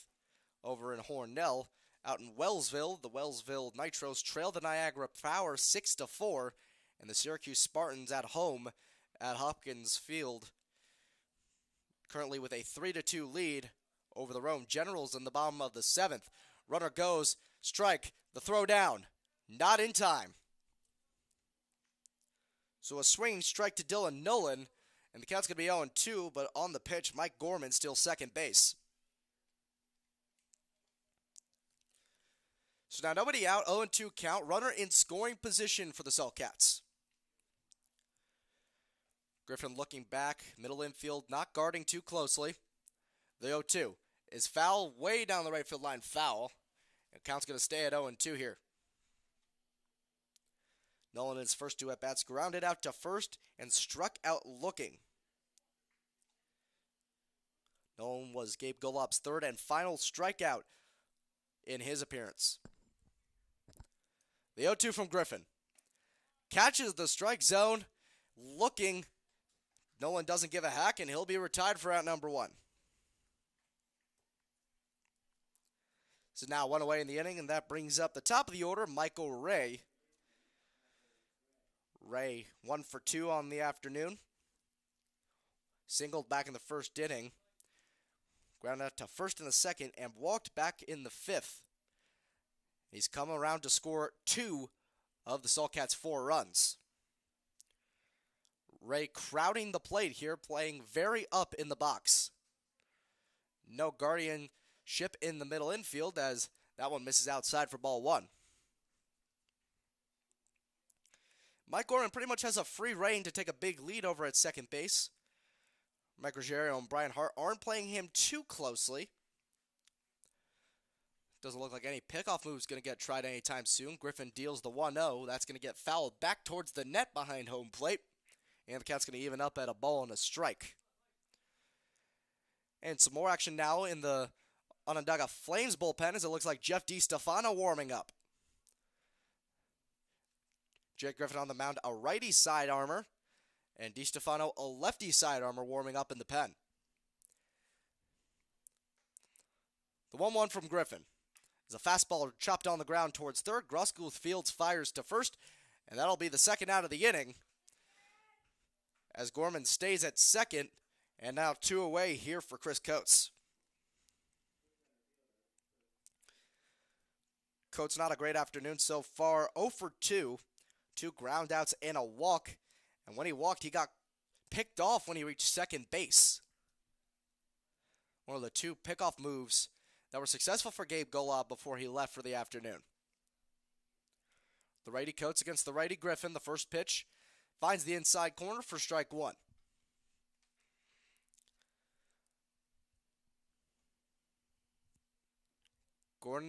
Gorman a big lead off of second base. And the 0-1 from Griffin. Gorman fakes a steal, and that one misses low. So the count's 1-1. And Gorman still at second base, trying to catch Jake Surratt off guard, possibly force an unneeded error behind the plate.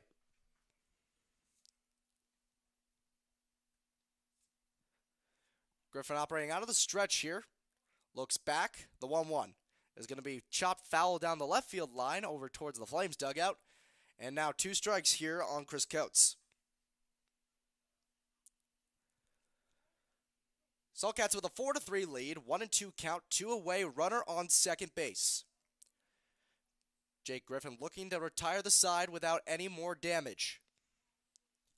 The 1-2 just misses the outside corner. Griffin wanted that one, but he'll be left hanging. The count's going to even up at 2 balls and 2 strikes. If DiStefano comes in, it will not be the first time we've seen multiple sidearmers from the Flames in a single game. They have 4 on this roster and like to use them all at once, as that one's going to be fouled back behind home plate, and Chris Coates stays alive to see another pitch.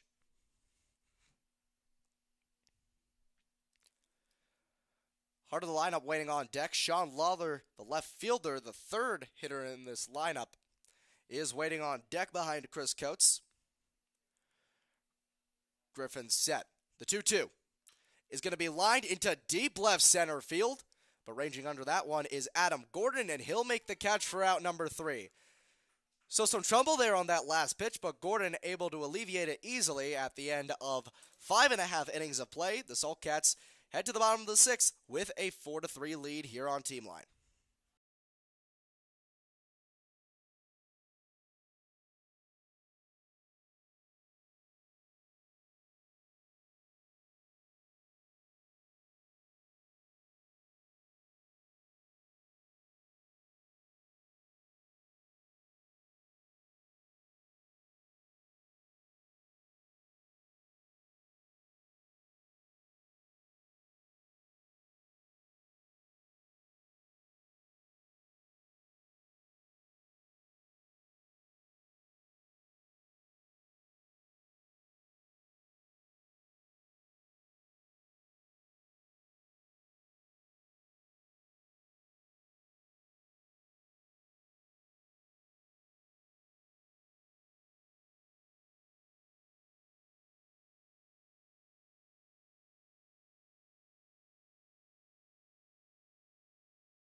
Bottom of the 6th inning here at OCC Stadium. Saltcats still with a 4-3 lead, as now a new pitcher for Syracuse as Logan Patterson takes the mound. Zach Kemp leaves after 5 innings. Final line score, 5 innings, 7 hits, 3 runs, all of them earned, 2 walks, and 6 strikeouts. And it'll be part of the heart of the order here for the Flames, 5, 6, 7. And leading off those guys is going to be Brian Hart. Hart undefeated at the plate so far. 2 at-bats and 2 singles, eventually coming around to score his second time. Nolan goes out for a quick mound conference with Patterson, making sure he's ready.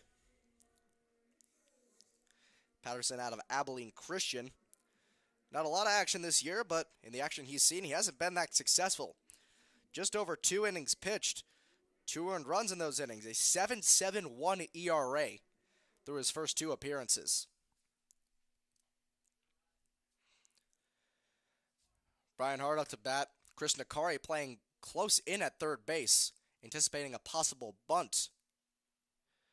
The first pitch misses low, count's going to be a ball and no strikes.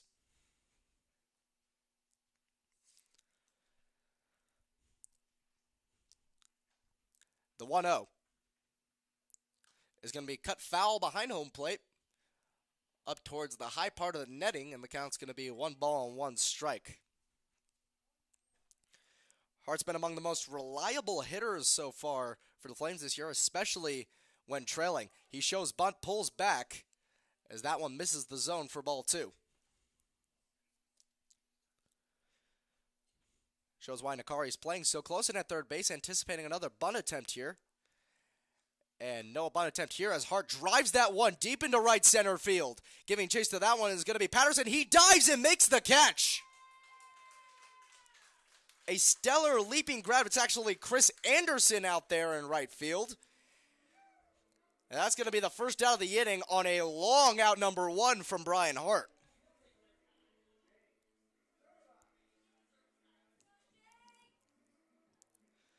So the bat's certainly working so far for the Flames, but not any hits so far, as Chris Anderson able to keep that one from dropping down for what certainly would have been at least a double, possibly a triple. And now Jake Zarate in for his first at-bat after coming in for Trace Peterson defensively a couple innings back. First pitch is going to be taken low for ball 1.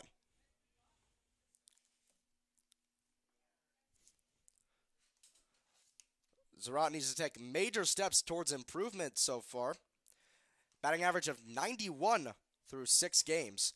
As that one catches the outside corner, count's going to be evened up at a ball and a strike. In total, 2 for 22 on the season.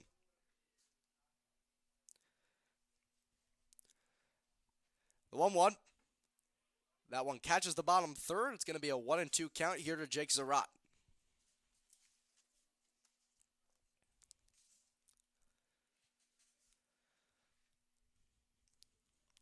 Still working from the windup.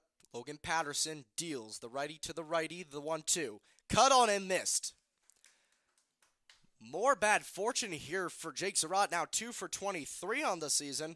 And that was actually his first strikeout of the season. And now it's going to be 2 away here as Patterson retires his first strikeout victim, and that'll bring up Adam Gordon. Gordon, like Brian Hart until his last at-bat, undefeated today, 2 for 2, 2 singles. Gordon came around to score in the second inning. But Gordon was also caught stealing back in the fourth inning, cost what could have been the tying run. The first pitch is going to miss in the dirt. A 59-foot fastball is going to have Gordon ahead in the count here, 1-0. 2 away here in the bottom of the 6th inning. Flames trailing the Saltcats 4-3. A 1-0 count here. Nakari again playing pretty close in, anticipating a possible bunt from the speedster Gordon, as that one catches the bottom third, and the count's going to be evened up at a ball and a strike.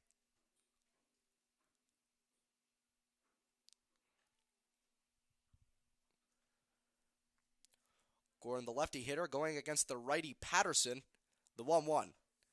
That one catches the inside half of the plate. Gordon very confused with that one, making out with his foot where he thought the pitch was. That can be dangerous territory when talking with an umpire, especially if they have a quick trigger. We haven't seen any ejections or hostility towards umpires so far tonight, but things can obviously change quickly. The 1-2 here to Adam Gordon is going to be driven deep to right field. He watches that one sail, but well foul. If that one was fair, that one was crushed, but that one just a few feet foul of the post. And the count's still going to be 1-2 here from Gordon, who just gave that one a rip down the right field line.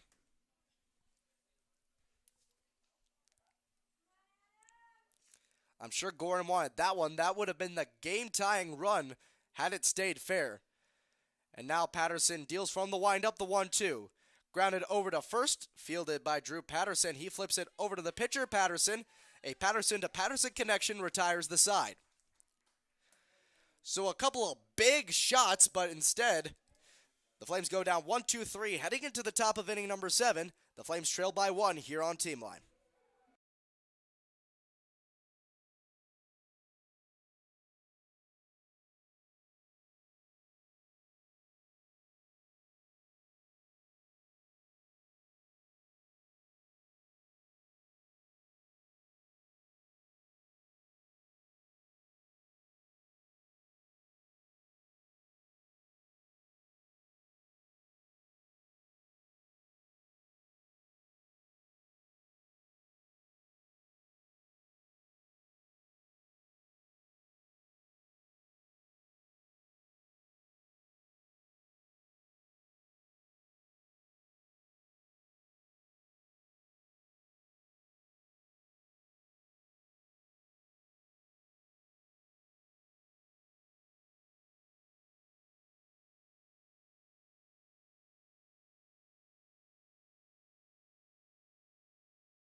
Welcome back to the Onondaga Flames Team Line live stream. I'm Morgan Chapman alongside Brandon Ross to give you the top of the 7th inning here. Leading off for the Syracuse Saltcats in the top of the 7th is Sean Lawler.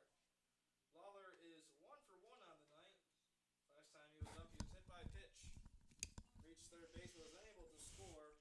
He did score in the third. Jake Griffin comes back out on the mound to continue his work. First pitch in there for a strike, and Griffin has really looked solid so far. He has 3 strikeouts in 2 innings.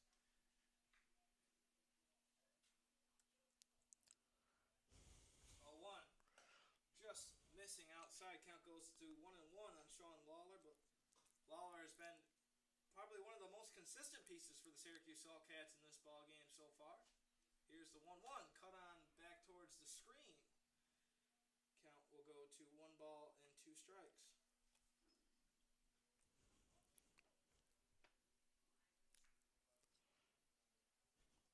1 ball, 2 strikes here for Sean Lawler. Here it is from Jake Griffin.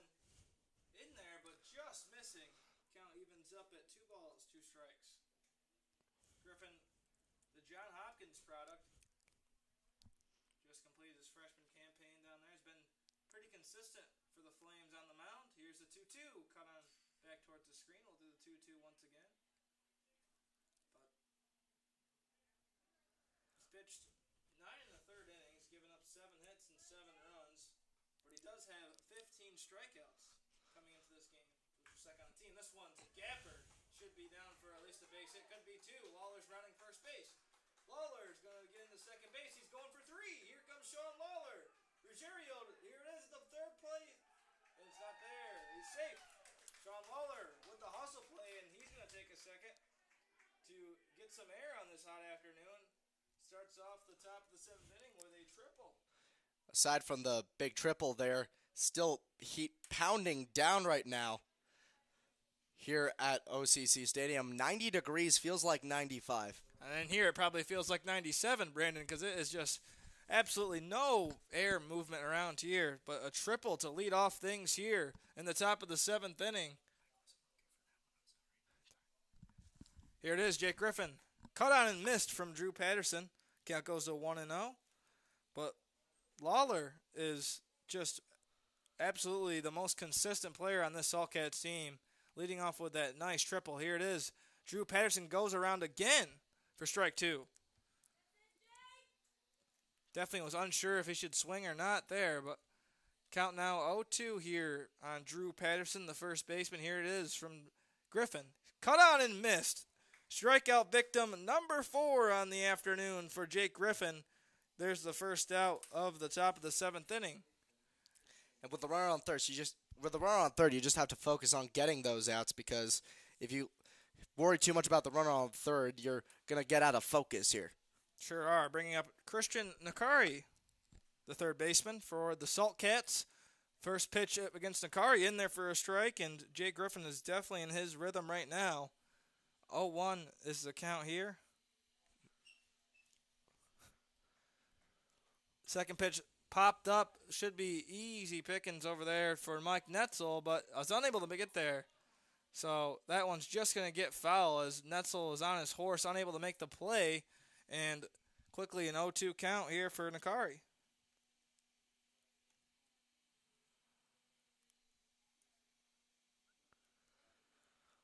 Runner on third, that's Sean Lawler, who started off the top of the 7th inning with the triple.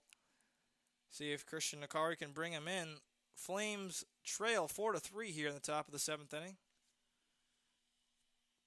Here it is from Griffin. Cut on, popped up. See if anyone can make a play on it. Brian Hart hustling, unable to. It's going to score Sean Lawler.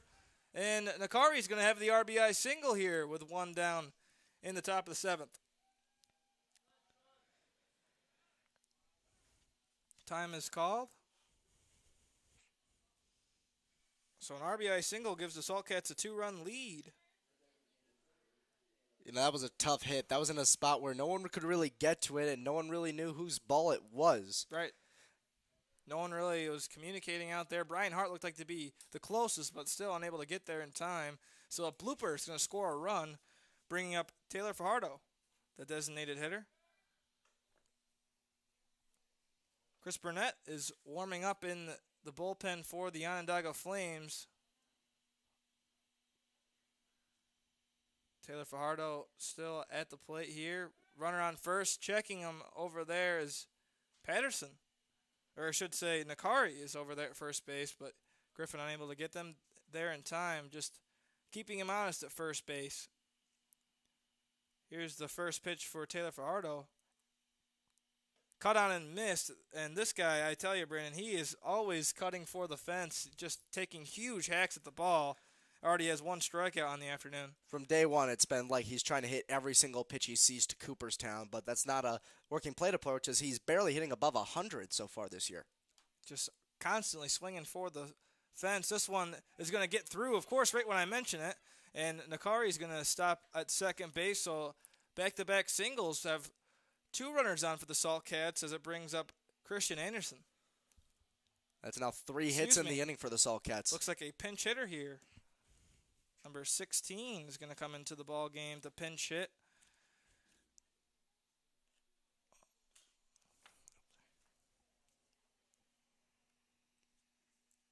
Patrick Miner.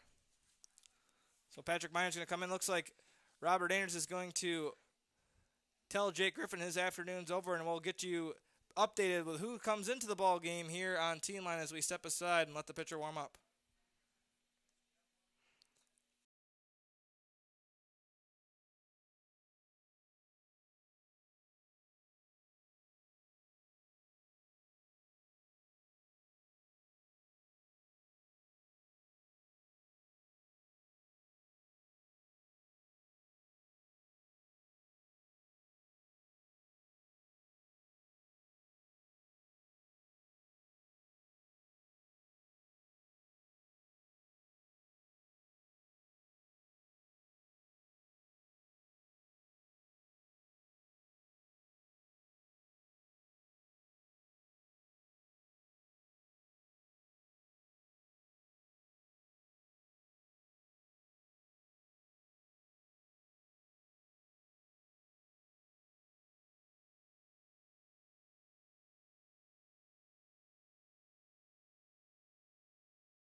So Patrick Miner steps into the box here to battle Chris Burnett, the Cal Poly Pamana, I should say, pitcher coming into this ball game. Has a 0 ERA, has appeared in 2.2 innings pitched with 7 strikeouts, so he has really been solid for the Flames.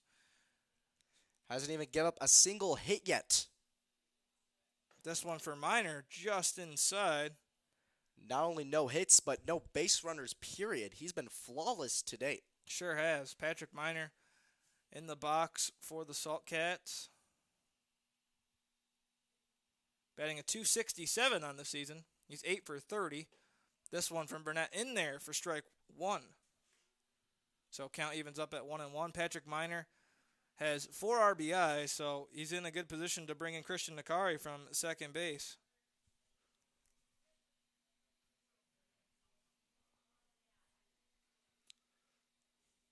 The 1-1. In there, but just missing for a ball. That was definitely close, Brandon. That one was very close to the top end of the zone, but, just missing, and, Chris Burnett wants to have that pitch back. Sure does. 2 balls, 1 strike for Burnett. Patrick Miner, again, is in the box. He plays his college ball at the University of Arkansas Tech. Here it is, cut on down the third base line. Long and deep, but just foul. Count evens up at 2 balls, 2 strikes.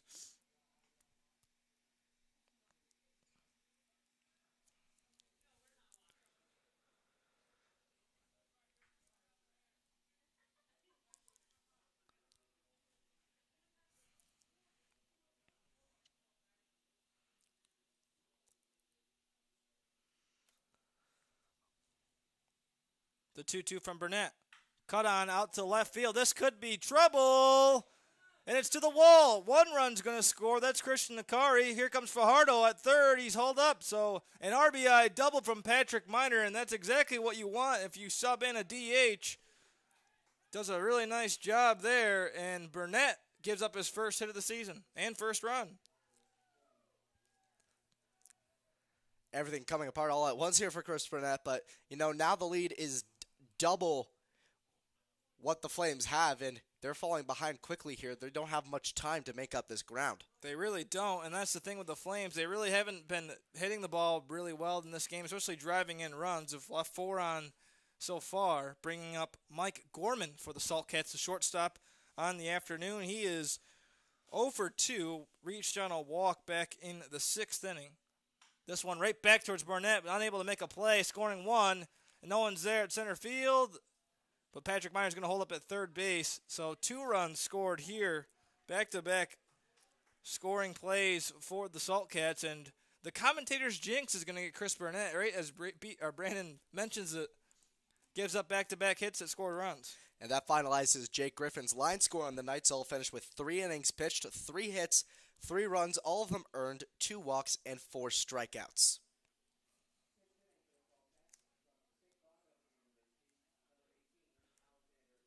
So Alexander Ferlenda is going to come into pinch hit here, replacing Dylan Nolan in the lineup. And Ferlenda's batting a .314 on the season. He's 11 for 35.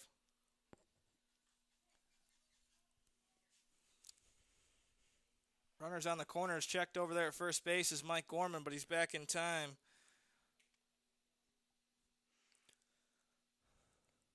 On third, that's Patrick Miner. And on first, it's Mike Gorman. Squaring the bunt is Ferlenda back to first base. Mike Gorman's in time.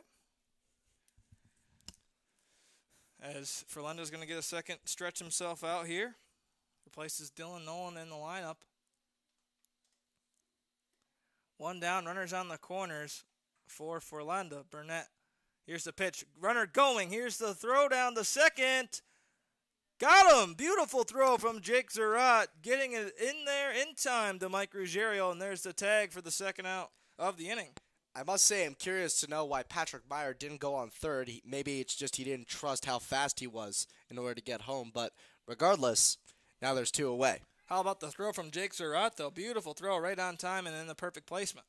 Possibly the first stellar defense we've seen so far from Zerat, who's been struggling behind the plate this year. Absolutely. Alexander Ferlenda with the 1-0. Here it is. In there. Nice pitch there from Burnett. Count evens up at 1-1. And Burnett has a unusual windup. I mean, it looks like he's just throwing the hardest pitch every single time he winds up. It's a very bizarre motion, but he seems to have it work for him. His 0 ERA proves that coming into this ball game. This one cut on, popped up into the stands. Count goes to 1-2.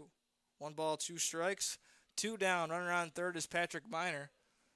As the Saltcats have scored 3 runs here in the top of the 7th, take a 7-3 lead.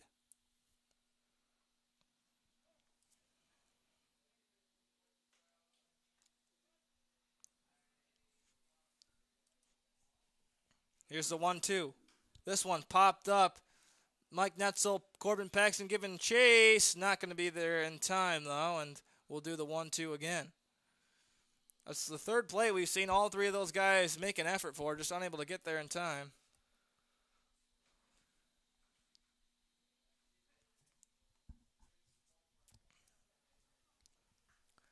On a hot and sticky night here at Onondaga Community College, the game continues in the top of the 7th. Flames trail the Saltcats 7-3. 12 hits for the Saltcats so far in this ball game. They've really turned it around from the last time we saw this team. 1 ball, 2 strikes. Here it is. Right back to Brian Hart. Should be easy. Can at corner first base, and it is to get out of the inning, but not before some trouble. 3 runs are going to score. Flames trail 7-3 going into the bottom of the 7th. We'll be right back here on Team Line.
Well, welcome back to the bottom of the 7th inning here on Team Line. I'm Morgan Chapman alongside Brandon Ross as some changes have been made. Patrick Miner is going to replace Drew Patterson at first base, and Isaac Porter will be behind the plate now for the Syracuse Saltcats.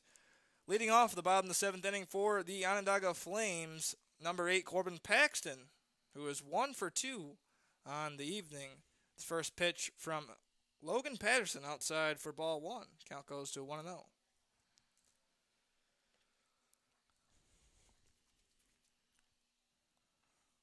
The 1-0. Cut on and missed from Corbin Paxton. Count evens up at 1 ball and 1 strike. And Brandon, I tell you, it is brutal in this press box. Not complaining because we love to commentate the Onondaga Flames games, but whew. And the players didn't know until today that we have no AC up here. We sure don't. We are just battling out a gutsy performance from the broadcasting team. Pitch in there for a strike. Count goes to 1-2. I don't like to get too self-absorbed, but I do sometimes occasionally appreciate the self-pat on the back. For sure. As the 1-2 here on Corbin Paxton. Flames desperately need some base hits or some runners on, as that's not going to do it. Cut on and missed for a strikeout. The second strikeout victim for Logan Patterson on the afternoon. Bringing up Mike Ruggiero, who is 0 for 2 on the afternoon. And guess who is warming up? Brandon Ross. It looks like it's Jimmy Flahive in the bullpen for the Flames. Real nice player over there in the bullpen. This one cut on and missed from Mike Ruggiero. Count goes to 0-1. He has an interesting statistic. We'll let Brandon announce that later on if he does come in. See how he does come in. Chris Burnett hasn't had a lot of time on the mound, but struggled just a little bit, giving up a first 2 hits on the season. Looks like Stefano is also still warming up in the bullpen, so we'll see who comes out. Ruggiero, swing and a miss for strike 2. Ruggiero struggled this afternoon, 0 for 2 as I mentioned, had a fly out to right field, and was a strikeout victim last time he was at the plate. Here's the 0-2 from Patterson. High fastball. Count goes to 1 ball, 2 strikes. And the Saltcats have made 4 trips through the order already, and the Flames just finishing up their 3rd right here. Just not a good offensive performance from the Flames in this ball game, as the 1-2 in there for ball 2. Count evens up at 2 balls, 2 strikes. But Brandon, we're used to seeing this Flames team have an explosive inning. We've yet to see that here this afternoon, as they've only had 3 innings that they scored a run, and it was just 1 run apiece. This one, slow chopper to the third baseman. That's Nakari. Nakari over to first for Minor. Got him. Nice play there from Christian Nakari to Patrick Minor for the 2nd out of the inning. And so now time's running out for that big inning. You only got 2 1/3 innings left to work with. That's 7 outs. Not a lot of time to make something happen. And I think the strategy has to be just 1 run at a time, at least get a base runner to see what can happen. And this guy is one that the Flames can always rely on. It's Jack Chernow. However, Chernow was 0 for 2 on the night. Did reach on a walk in the first inning. Had a stolen base as well. So Jack Chernow, usually the consistent piece to this offense, squares the bunt, pulls back in time for ball 1.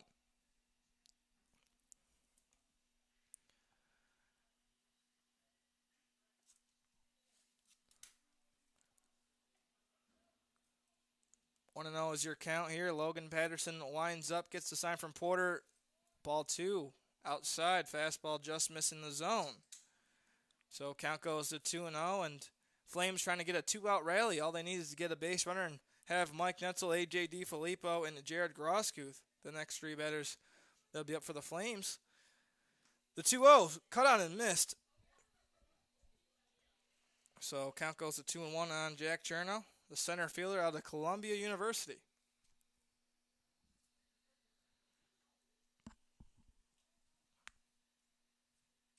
Two balls, 1 strike. Chernow watches that one go by. Smart decision. Count goes to 3-1.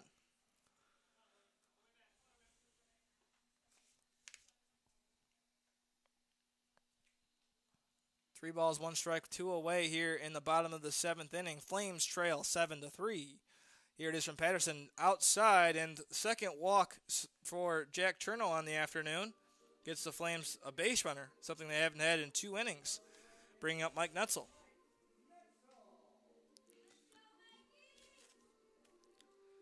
As always, there are the 2 fans here that always cheer on. It looks like they're the Bryan and Stratton RAs, where all the players are staying.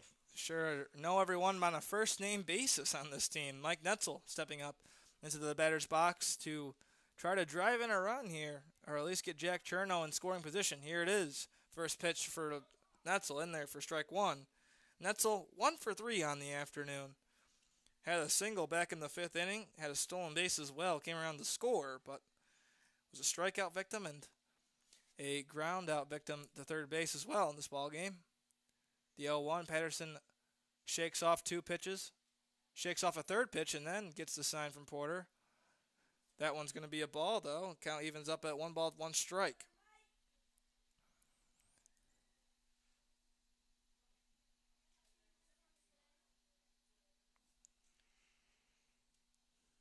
One ball, 1 strike here, 2 down in the bottom of the 7th inning. Jack Chernow on first. That pitch in there for strike 2. Count goes to 1 ball, 2 strikes.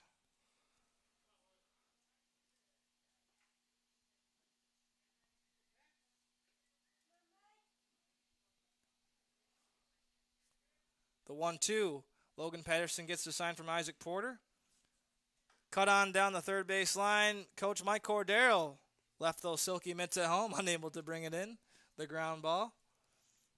We'll do the 1-2 again.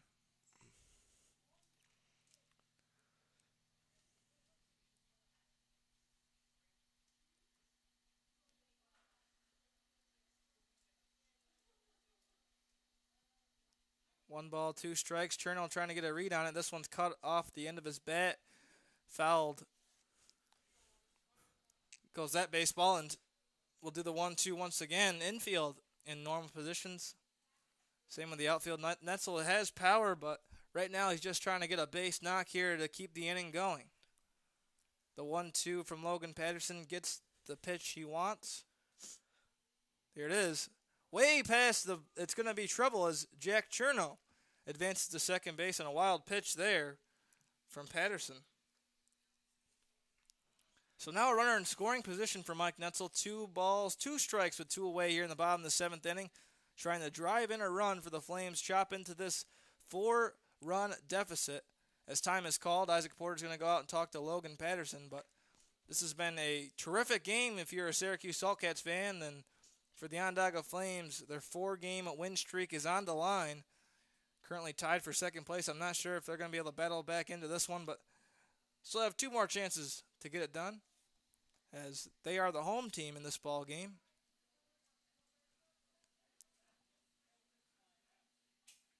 Two balls, 2 strikes. Logan Patterson gets the sign. Checks on Chernow again. Here it is, the 2-2. Cut on off the end of his foot. And Mike Netzel, there's some controversy on that call, but I think Mike Netzel just fouled it off the end of his foot, so he'll be able to get the 2-2 once again.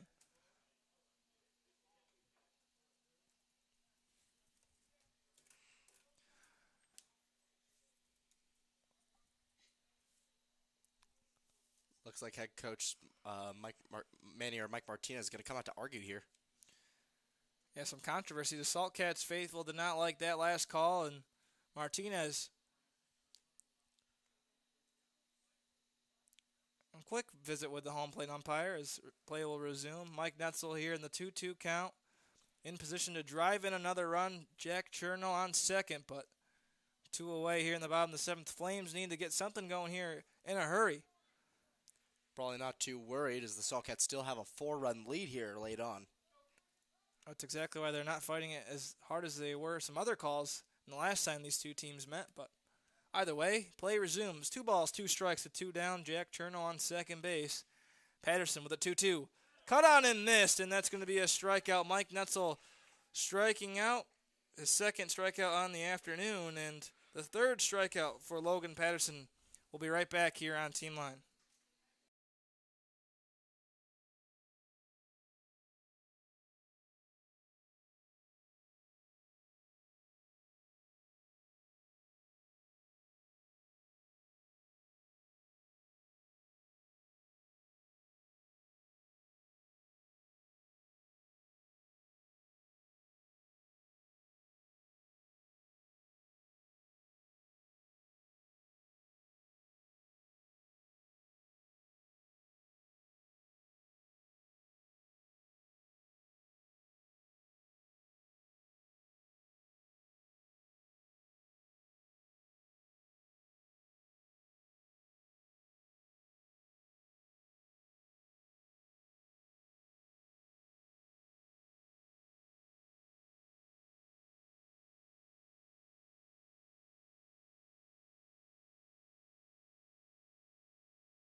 Well, welcome back to the Onondaga Flames Team Line live stream as we begin the top of the 8th inning, I should say.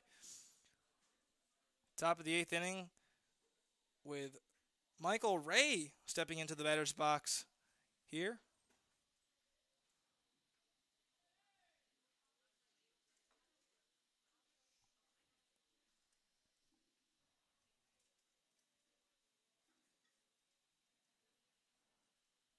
Flames trail 7-3 in this ballgame. Chris Burnett coming back on the mound for the Flames. First pitch in there for strike 1 against Michael Ray. Michael Ray has had a pretty nice ballgame so far. to this point. He's 1 for 3. He's reached on a walk and scored 2 of the 7 runs for the Syracuse Saltcats. The 0-1.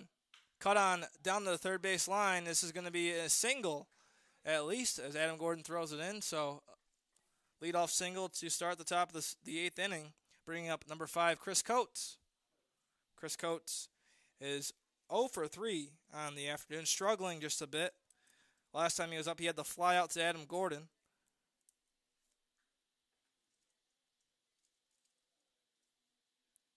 And he's had quite a rough start to this season, Chris Coates has, as he was 1 for 18 coming into this ball game. He's now 1 for 21 on the season. As Chris Burnett checks over at first base, Michael Ray.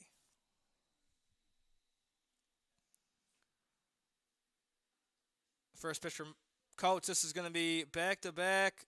Excuse me, Jack Cherno. Beautiful play. Here's the throw to first. This could be 2, and it is.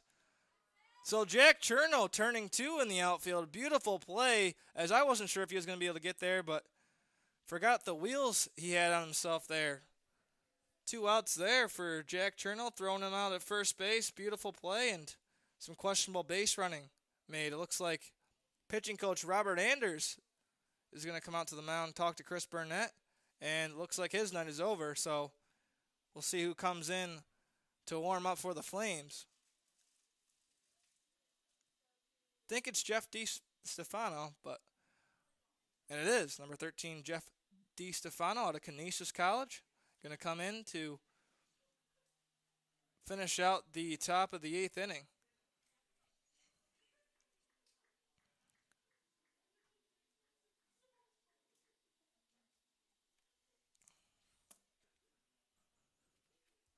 So we're going to step aside and go to a quick break here as DiStefano is going to warm up on the mound. We'll be right back here on Team Line.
Well, welcome back to the Onondaga Flames Team Line live stream. I'm Morgan Chapman, and Jeff DiStefano is going to be on the mound for the Flames here as Chris Burnett this afternoon is all over, bringing up Sean Lawler with 2 away here in the top of the 8th inning.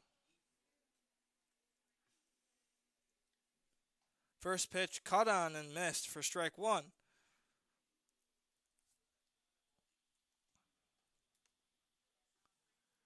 DiStefano has the 0 ERA as well. He's pitched 3 full innings. He's given up 8 hits, but no earned runs, has 2 strikeouts, and has surrendered 3 walks so far this season. This pitch way outside for ball 1. Count evens up at 1 ball and 1 strike.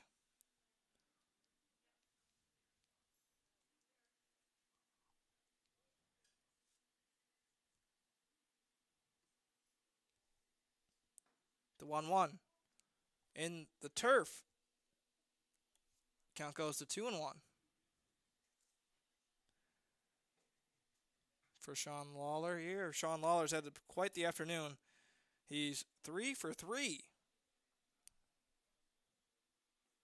That pitch missing outside. Count now goes to 3-1.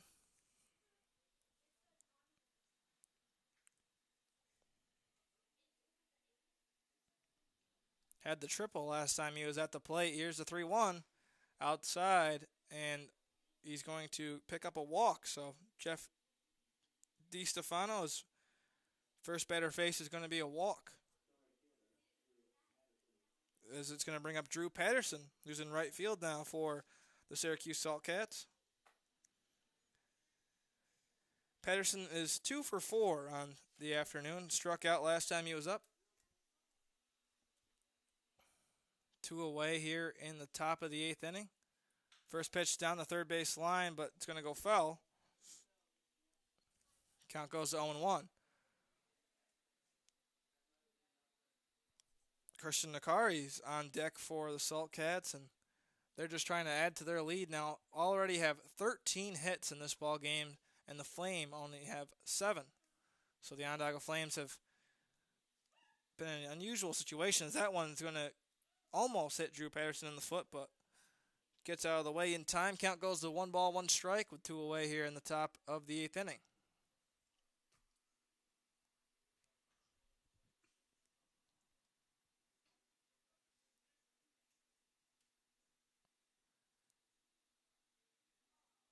DiStefano taking his time, checking on Sean Lawler, and Patterson's going to call time to readjust here. Flames have 2 more chances with the bats to get back into this ball game. Trailing by 4 runs still, 7-3 to be exact. This one chopped it down the third base line. It's going to be a fair. So here to see if Sean Lawler's going to try it. He's going to hold up at third base, but a double from Drew Patterson as the throw in from Adam Gordon is there. So 2 out double. Nice job there by Drew Patterson. And now the Saltcats have 2 runners in scoring position, bringing up Christian Nakari.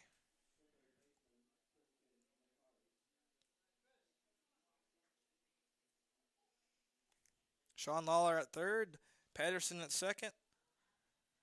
Nakari, who is 2 for 3 on the afternoon. Last time had the RBI single, came around to score as well. So trying to pick up some more RBIs. That pitch is going to be ball 1 for Christian Nakari.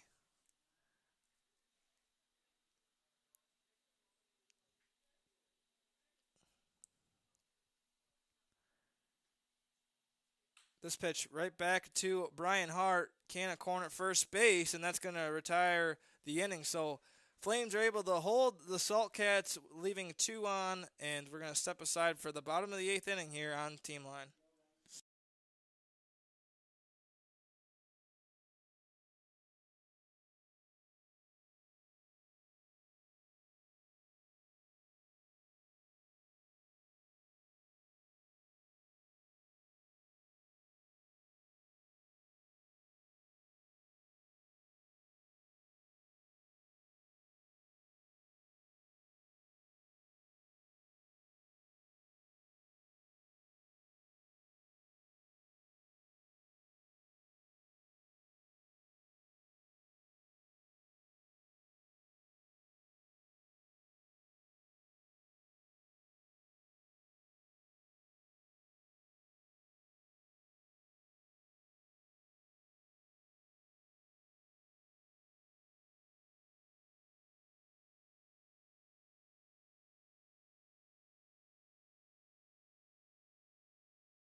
Welcome back to the Onondaga Flames Team Line live stream. I'm Morgan Chapman here with the bottom of the 8th inning, bringing up A.J. DiFilippo to lead things off. Logan Patterson still on the mound for the Syracuse Saltcats, and Flames need some runs in a hurry, trailing by 4 runs. Score 7-3 in favor of the Saltcats.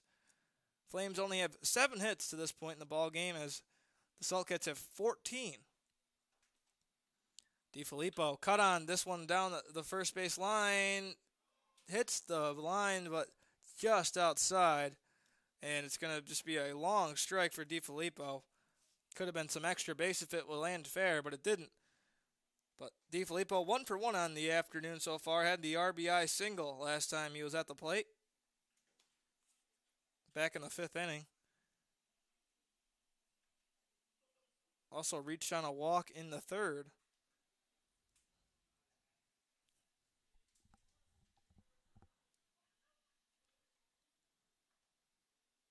Patterson gets the sign from Porter. Here's the 0-1. Missing high. Count evens up at 1 ball, 1 strike on A.J. DiFilippo. The Columbia product. 1 ball, 1 strike. Here it is. Bouncing in the turf for ball 2. Count goes to 2-1.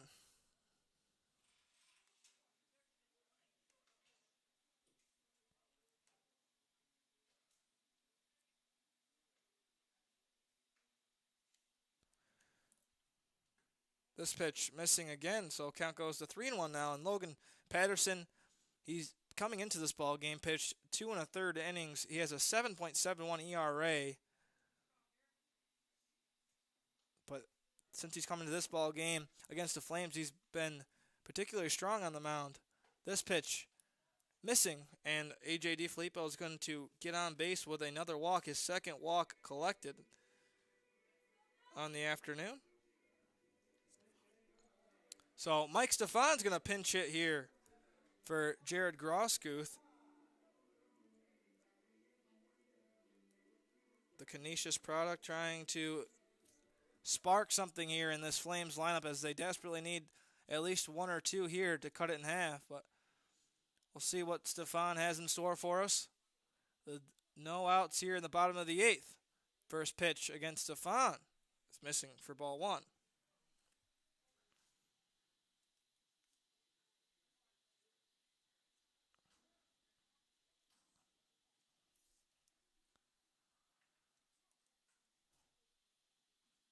The 1-0 for Stefan. Inside for strike 1. Count evens up at 1 ball and 1 strike. Mike Stefan's batting a .214 on the season. He is 6 for 28 at the plate. Does have 2 RBIs to his names, but he's tied for the most walks on the team with 10. So he's a very patient player at the plate. 1 ball, 1 strike. Here it is for Stefan. Missing high and outside. Count goes to 2-1.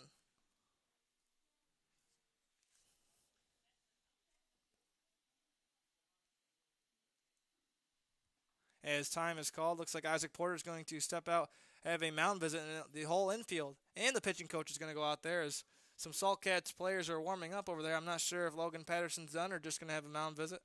Either way, he'll stay here on team line. But Mike Stefan, I've had the pleasure of meeting his father a couple of times, and his family has been at most of the Flames games this season. He's been in and out of the lineup throughout the season, obviously, but has been pretty consistent at the plate and wherever he's placed. Sometimes he plays first.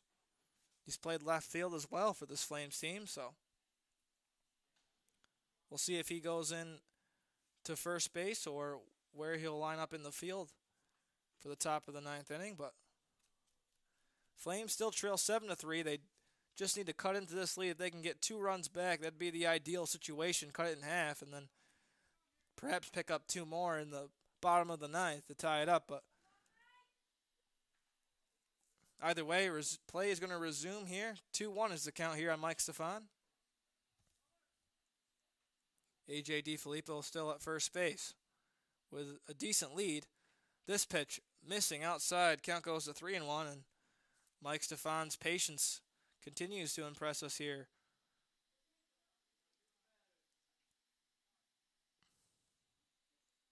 So out of his 28 at-bats, only has 4 strikeouts on the season. Not too bad. 3-1 count. Logan Patterson delivers outside, and back-to-back walks surrendered for Logan Patterson. Gives Flames 2 base runners now. Bringing up number 5, Brian Hart. Brian Hart is 2 for 3 on the afternoon. Last time he was up, he had the fly out to right field, but he's been coming on as of late as well. Brian Hart has been very consistent in the field. Another mound visit for Isaac Porter. just trying to calm down Logan Patterson after surrendering back-to-back walks. But Brian Hart has been absolutely terrific for this Flames team in the field. He can make all the plays. Very athletic guy with some speed as well. Coming into this game, biting a .256. Now up to 12 hits on the season. He's 12 for 42. Has 2 doubles, 1 triple, and a home run to his name. That home run coming in the last game, as Brandon Ross mentioned earlier. But see if Brian Hart can drive in A.J. DiFilippo or even Mike Stefan, as the Flames trying to rally back into this game. Have yet to lose to the Saltcats this season. And the Flames coming into this ball game have that 4-game win streak on the line. Tied for second place in the division. First pitch for Brian Hart is low, but he did go. Strike one.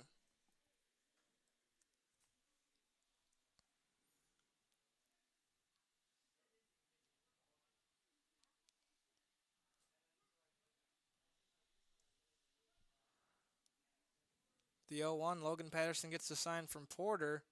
Checking on DiFilippo at second. Doesn't have a big lead. This one popped up. Looks like an easy play. That's Lawler out there in left field. And he will get the first out of the inning. Bringing up number 30, Jake Surratt, the catcher, who is filled in for Trace Peterson. Peterson had a couple of at-bats. Now Surratt, again, still trying to find his rhythm at the plate. Came into this game batting an .091. He was just 2 for 22, and now he's 2 for 23, as he was a strikeout victim back in the 6th inning. Time is called again by the pitching coach. See if a change is made. Looks like it could be. And it is. So we're going to step aside on team line, let this pitcher warm up. We'll be right back.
Welcome back to the Onondaga Flames Team Line live stream. As a pitching change is made, Bryce Cundiff is going to come on the mound of the University of Arkansas Monte Claro. He's a native of Jacksonville, Texas, stands 6'2", 200 pounds, coming in to get out of this jam. So Jake Surratt standing in the batter's box. Cundiff's first pitch in there for strike one.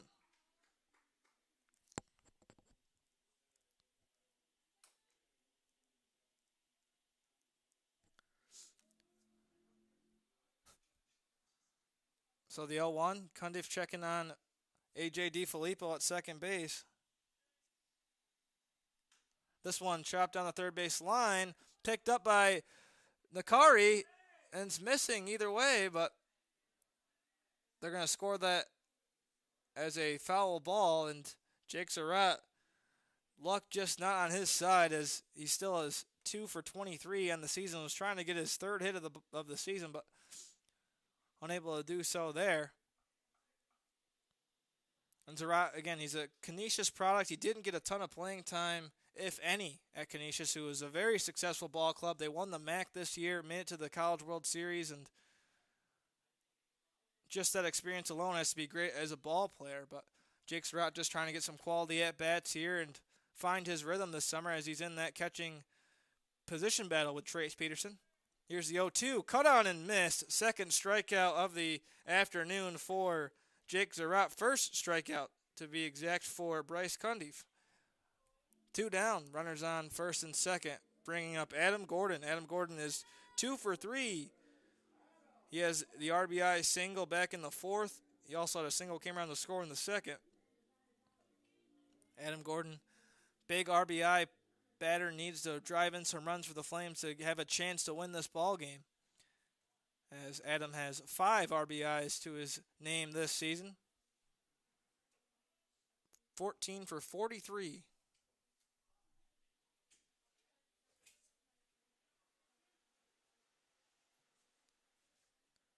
As Adam Gordon calls time, gets himself adjusted. Bryce Cundiff, I should say, looks in for first pitch. Here it is. Check swing back in time for ball 1.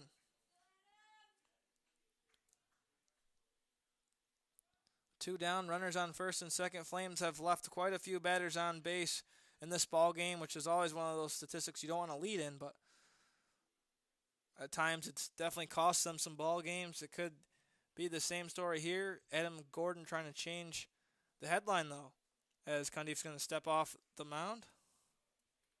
Checking on A.J. DiFilippo.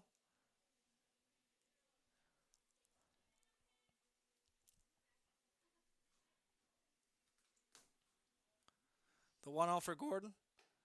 Check swing again, but back in time, and count goes to 2-0. Looks like Casey Kretsch is going to come in to pinch hit as well. The Lemoyne product in the box. On deck, I should say. 2-0 is the count for Adam Gordon. Runners on first and second. This one popped up. This could be easy pickings here with 2 down, and it is to right fielder. So there it is, the third out of the inning. Flames trend 2 more runners on base. Brandon Ross will be taking over the play-by-play duties here in the top of the 9th inning. We'll be right back on Team Line.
Bring back for the final inning of play, at least in regulation here. Saltcats come up with a 7-3 lead over the Flames. Jeff DiStefano on the mound for his second inning of work. And leading it off for the Syracuse Saltcats is going to be Taylor Fajardo.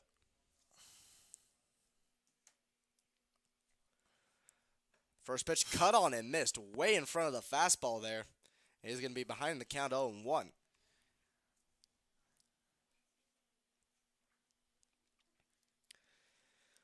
Fajardo 2 for 4 on the day. A single and the double halfway to the cycle. And the 0-1 is going to miss low and away. The count's going to be knotted up at 1 ball and 1 strike.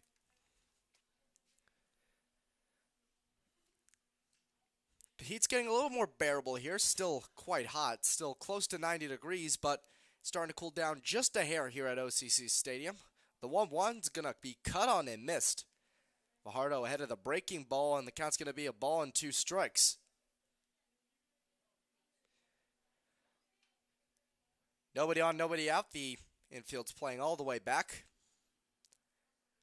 Outfield in normal defensive alignment. DiStefano deals the 1-2. Just misses low, and the count's going to be 2-2.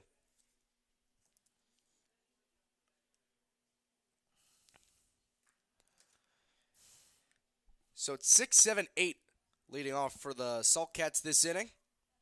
And the 2-2 is going to be chopped on the ground over the head of DiStefano into center for a base hit. So here in the top of the 9th, Taylor Fajardo able to get a base runner on early for the Saltcats.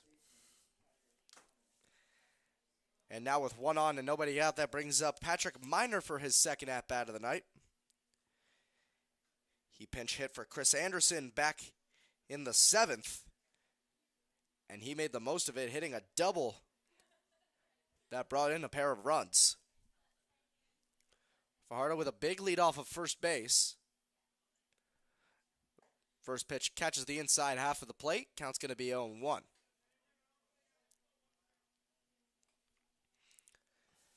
Miner, a big power righty, has shown it off so far this season, especially with that double back in the 7th. DiStefano deals, and that one's grounded over to short. This could be 2. Ruggiero to Hart for 1. Fires to first. A wild throw, and Patrick Miner is going to hold up at first base as Jake Zarak covers behind. They at least get the force out at second, but mark that one as a fielder's choice and an E4. And 1 away, still 1 on, and that'll be Mike Gorman.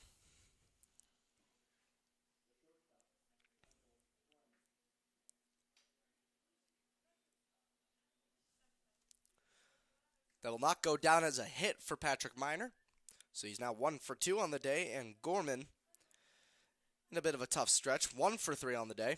Going to be chopped on the ground to the 3rd. Another double play opportunity, except this time they capitalize. A 5-4-3 double play to get the Flames out of the top half of the 9th inning and heading into the bottom of the 9th for the last chance here at OCC.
Last licks here for the Onondaga Flames in the bottom of inning number 9, trailing 7-3 against the Syracuse Saltcats.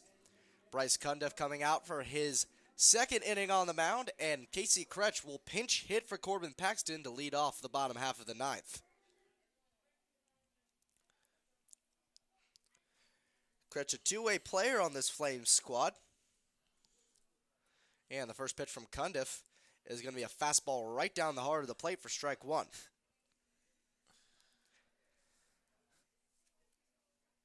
Kretsch only played in 5 games so far, 3 for 8 at the plate. Has 1 extra base hit to his name and 2 runs batted in. The 0-1. That one misses in the dirt. Count's going to be knotted up at a ball and a strike.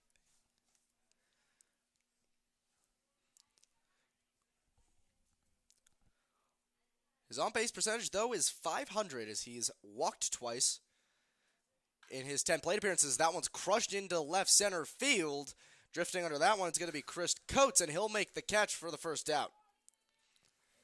So big pop off the bat gave the Flames a little bit of hope there, but it's an easy out for Chris Coates, and one away here in the bottom of the 9th inning for Mike Ruggiero. Ruggiero not having his best day, 0 for 3. A fly out to right, a strikeout swinging, and a ground out to the third baseman back in the 7th. First pitch to Ruggiero is going to miss high for ball 1. The righty Ruggiero now in for his 4th bat against the left-handed Bryce Cundiff. The 1-0. A fastball right down the heart of the plate. Count's going to be even at a ball and a strike.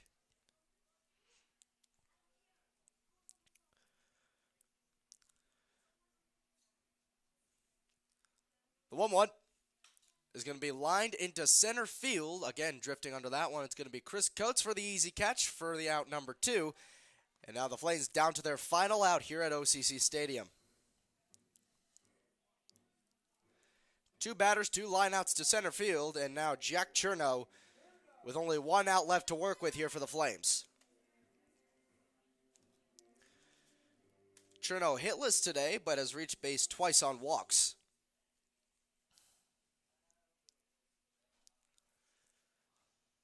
Chernow the lefty against the lefty Cundiff. First pitch is a 55-foot curveball, well off the plate, and the count's going to be 1-0.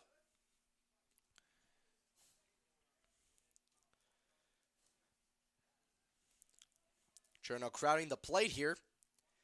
Christian Nakari playing close in at third base, anticipating a possible bunt. The 1-0. That one catches the inside part of the plate. Count's going to be knotted up at a ball and a strike.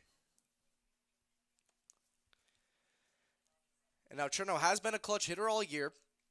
Not a lot of opportunities left for this Flames ball club. Chernow with the last chance to keep it alive. The 1-1 misses high and inside, close to Chernow's chin. Bryce Cundiff was looking a little more like the barber out there. Count's going to be 2-1.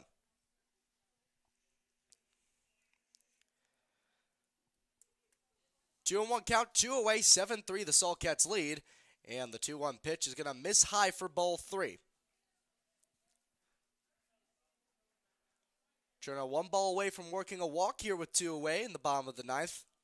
Mike Netzel's waiting on deck. The 3-1 just catches the bottom half of the strike zone. And now 3-2, 2 out, bottom of the 9th, 7-3 the Saltcats lead. The Flames down to their final strike.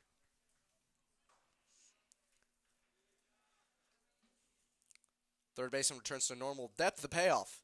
That one misses high for ball 4, so a new lease on life here for the Flames. Now have a base runner with 2 away in the 9th, and Mike Netzel up to bat now. Netzel 1 for 4 on the night. A single back in the 5th. He came around to score. Otherwise, a pair of strikeouts and a ground out to third. Juneau with a conservative lead over there at first base. Cundiff deals the first pitch. That one just misses outside. It's going to be a ball and no strikes here to Netzel.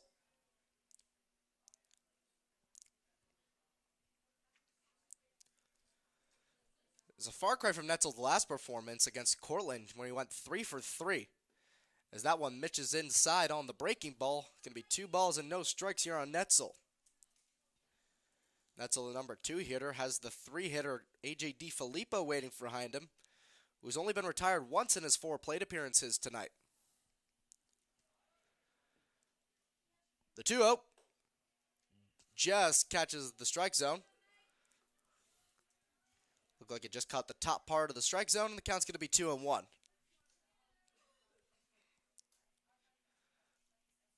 Cherno leading off of first base, 2-1, 1 out. 2 outs, and that one's going to be a breaking ball inside near Netzel's feet. Going to be 3 balls and 1 strike here. 2 away in the 9th inning, 7-3. The Saltcats lead. Flames down to their final out, and Isaac Porter going to talk to Cundiff, make sure he's okay. Only 2 strikes away, the Saltcats are, from sending the Flames packing tonight. This game's getting prolonged a little bit. Cundiff's had a little bit of control problems in these last couple at-bats after getting 2 quick flyouts to center from Casey Kretsch and Mike Ruggiero. The Mound Conference says, and Porter is now back behind the plate. And Netzel steps back into the box. 3-1, 2 away, 7-3, the Saltcats lead. 2 strikes from sending the Flames home. The 3-1. That one misses low and inside, ball 4. So now runners on first and second with 2 away. And that brings out the big power hitter, A.J. DiFilippo. So there were 2 away and nobody on, but Cundiff allows back-to-back walks. His only 2 of the night so far, and now A.J. DiFilippo, the biggest power hitter on this team, with a chance to make something happen here. He's only been retired once today on a ground out to first, otherwise a pair of walks and a single. Cundiff deals from the stretch. First pitch is fouled on a line back behind home plate. And the count's going to be 0-1.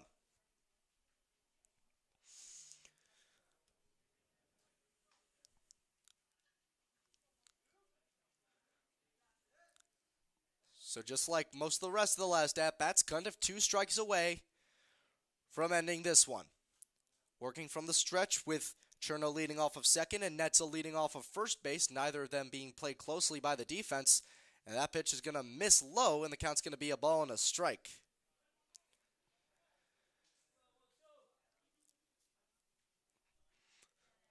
Cundiff again seems to be losing a little bit of his control here, having a tough time getting a grip on his breaking pitches, and in that case, even the fastball.